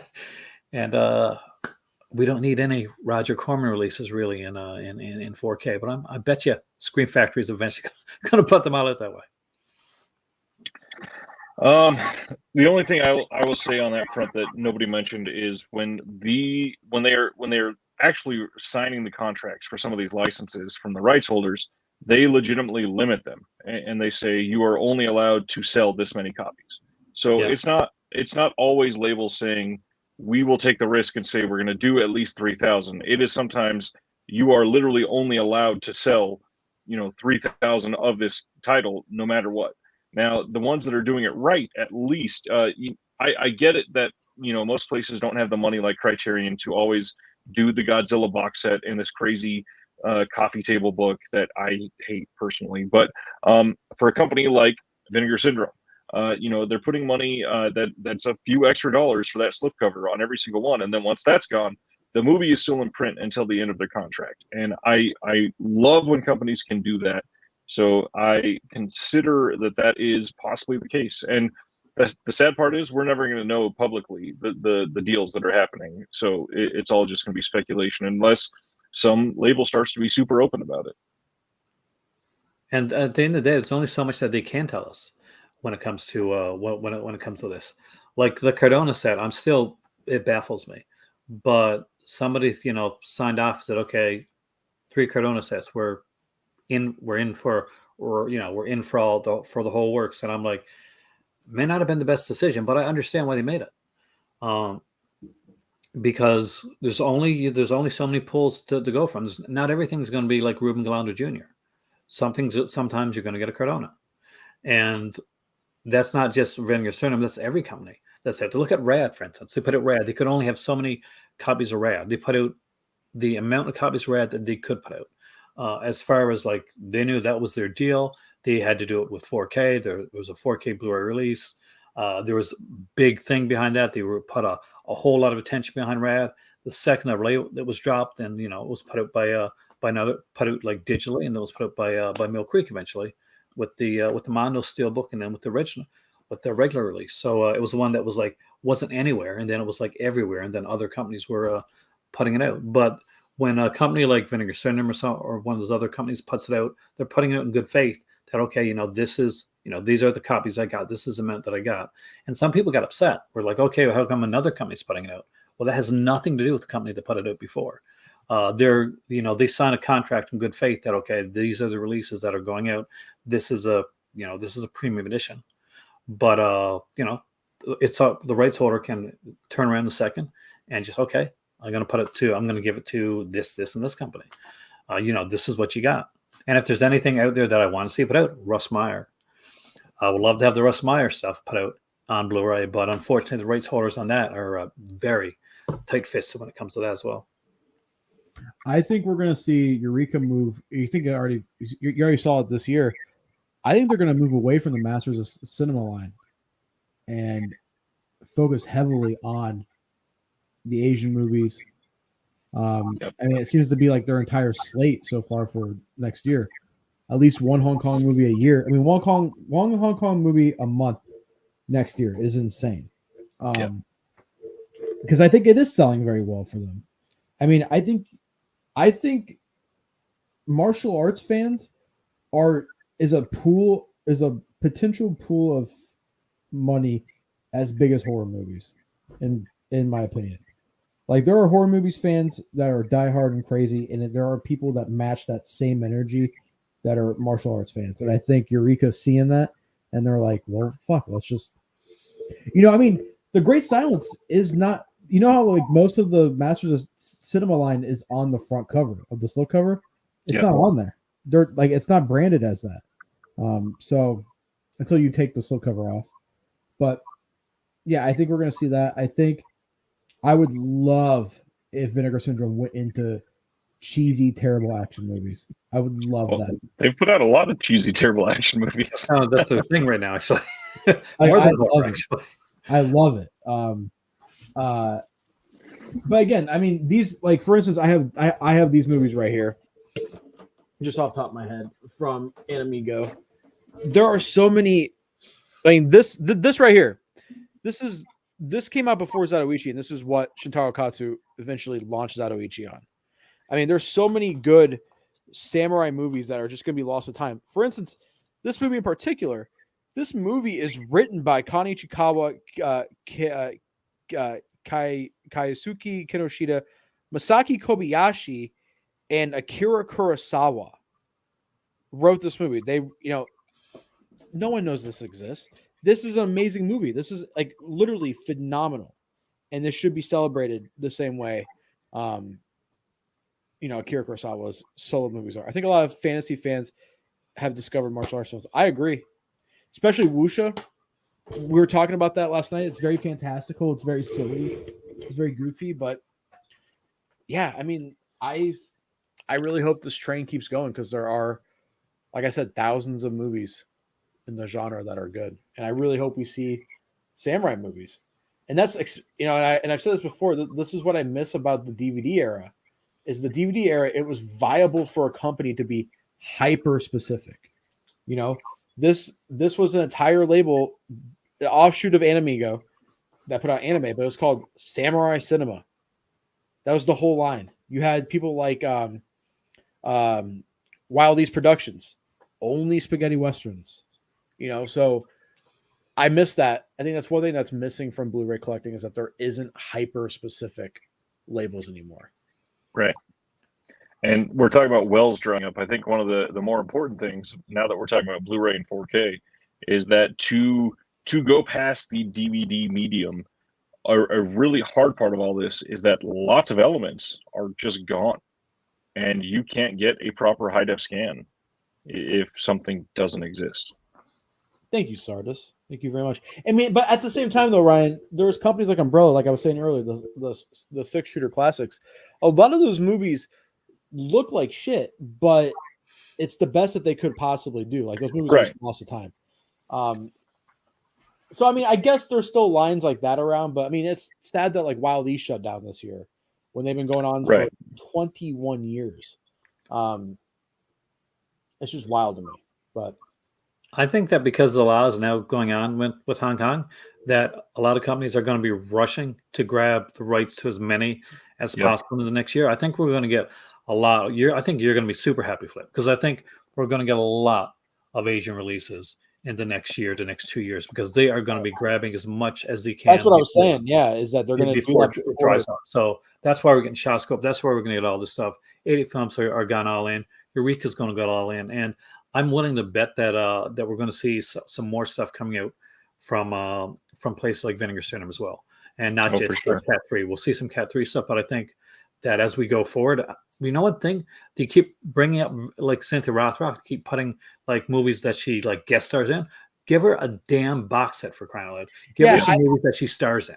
I do find it weird that she went on a media heavy tour for like a few months, and then it was just movies that she co-starred in. Yeah, no, that's a sin, because like basically it's here's Martial Law, she's the co-star in this one. Here's Tiger Claw, she's the co-star in this one. What about the film she did herself? What about the film she did over in Japan? What about the films like that she did over here, like the Chan O'Briens, the Lady Dragons, the stuff like that? Yes, I want to see that. Yep, I mean, yeah, and also there's a lot of American westerns that are just also haven't been given the love. Yeah, as well, So I mean, there's so many movies, but what do you think is a well that is going to dry up? Horror. I mean, like I think we're going to move farther away from like some of the horror titles, and we're going to go more into action. I think Vinegar Synderome's already done that. We're starting to see that trend, and it's selling. The action is really selling for Vinegar Syndrome. The VSA line that has been strongly like action. There's been like a few like horror or kind of like adjacent horror, like The Grave, almost like, I guess, drama thriller type ones. But I think we're going to get a lot more action. That's where we're going to go with a lot of this stuff. A lot more action titles, a lot more. We're going to have to get more fantasy titles. A lot of stuff that we haven't seen. What I would like to see, and this is me. I'm a big fan of that whole like the Skinemax exploitation era of cinema, the Andrew Stevens directed stuff. So like the Night Eyes, the body chemistry, all that stuff that has been overlooked like crazy, and it just blows my mind. Like you would think like a company like Vinegar Syndrome or Severin would look at the Night Eyes films or look at the body chemistry and just go, it's money. Like, it's money it's to print, and it's just really, really fun stuff. I'm shocked that we haven't got it yet, and we get a couple like titles here and there, but nothing concrete, no box sets, nothing big. And the fact that the only Night Eyes release that's been put out is a double feature Snapdragon and Night Eyes 4 is a shame, actually. Talking about horror drying up, I think one of the things that we're in for that is going to be a problem is a lot of those boutiques, that have relied heavily on horror, not transitioning quick enough and continuing to put out horror that will literally just be bad. and I think that they will face a wave of backlash before they make that sort of move. And so we are probably going to be seeing more releases of things like The Prey from Arrow that came out, and it's not that great of a movie. It's pretty bad. Also, I've said this before. There's been a rumor in the martial arts circle that Michael Worth has been working with Severin on a Bruceploitation box set. So that'd be awesome, actually. That I would would be amazing. that. Be amazing. Yeah. So I think I'm not a liar. I think horror. I don't like horror. I don't think it's bad or anything. It's just not my cup of tea. I would and horror fans are fucking obnoxious. Anytime Arrow, no, not you, you're cool. but like anytime any company announces something that's not like Arrow, anytime they announce something that's not a horror movie, boring month. I don't. Where's the one more horror movies? It's like, shut the fuck up. I did that before. I was guilty of that. And it was an idiotic comment, but yeah.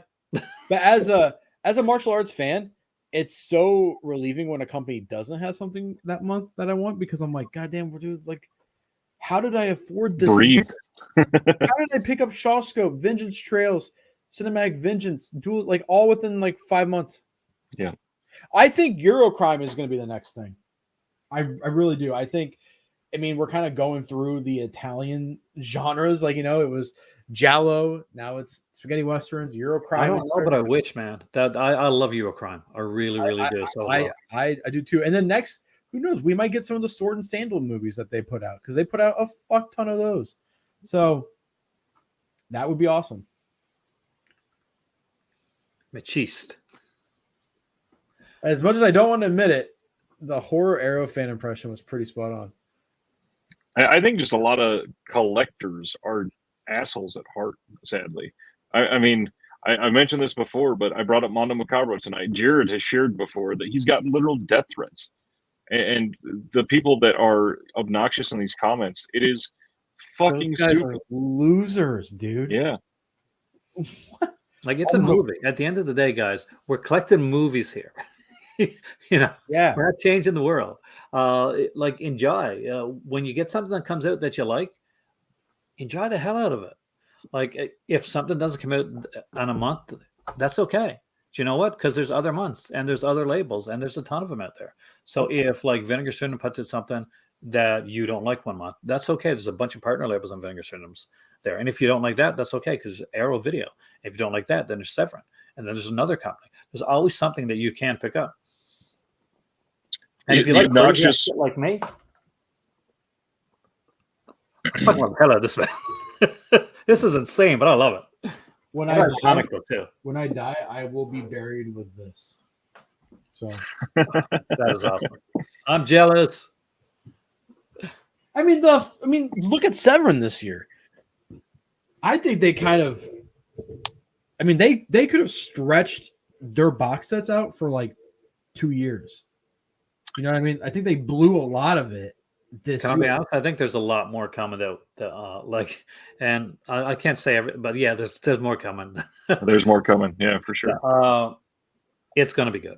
Severin, I think, have reached another level. I know they still screw up when it comes to, please, Severin, work on your website, man. Like, just get a good server, get a good web designer. But because aside from that, Severin, out of most all the companies out there, aside from Indicator, they're the most improved company by a long shot. Yeah. And they've gone on a whole nother level. And people say, what's these releases? Why is Overboard here? Why are these? What's this like Mike Lee movie doing here? Because you can't stick with the same stuff forever. And if you don't start stretching out, you don't start doing something different, you're gonna get stuck into the point where Arrow was in the beginning, where you're gonna have somebody like me going on, man, I really want to see that. Like another one of those like battles without any Mandy set. Where's my horror stuff? Where's my Giallo? And that gets annoying. It's the same people that complain that bands change their sound album to album. Yeah. What do you mean Bring Me the Horizon's making pop music now? We're a deathcore band. Yeah, people are idiots. So it's I think we just chalk it up to that. People suck, like Jeremy Long, but yeah. You guys want to wrap it up? 3.5 hour episode in the books. That's it. That's it. I honestly thought it was gonna be 4. If we would have had another guest, it would have been easily a 4.5 hour show. Yeah. Oh my god! If we had another guest, it would have been 5. I mean, serious? Yeah. Honestly, we should have got like 6 people and just did a 12-hour episode. But Thanks Aaron, for hanging out, Aaron. We love you. We love you. You're more than welcome to come back on anytime that you want. I am. It's been an honor. We love you, and we love everybody that's watching except for Jeremy. Make sure you guys subscribe to me, to Aaron, to Ryan. And starting next week, we will be on our separate channel. So go subscribe to the channel. Links in the description below.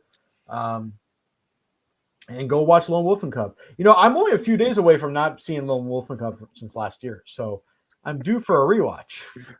I'm going to hire somebody to break into your house and steal it. I have 2 copies, so good luck. One sealed.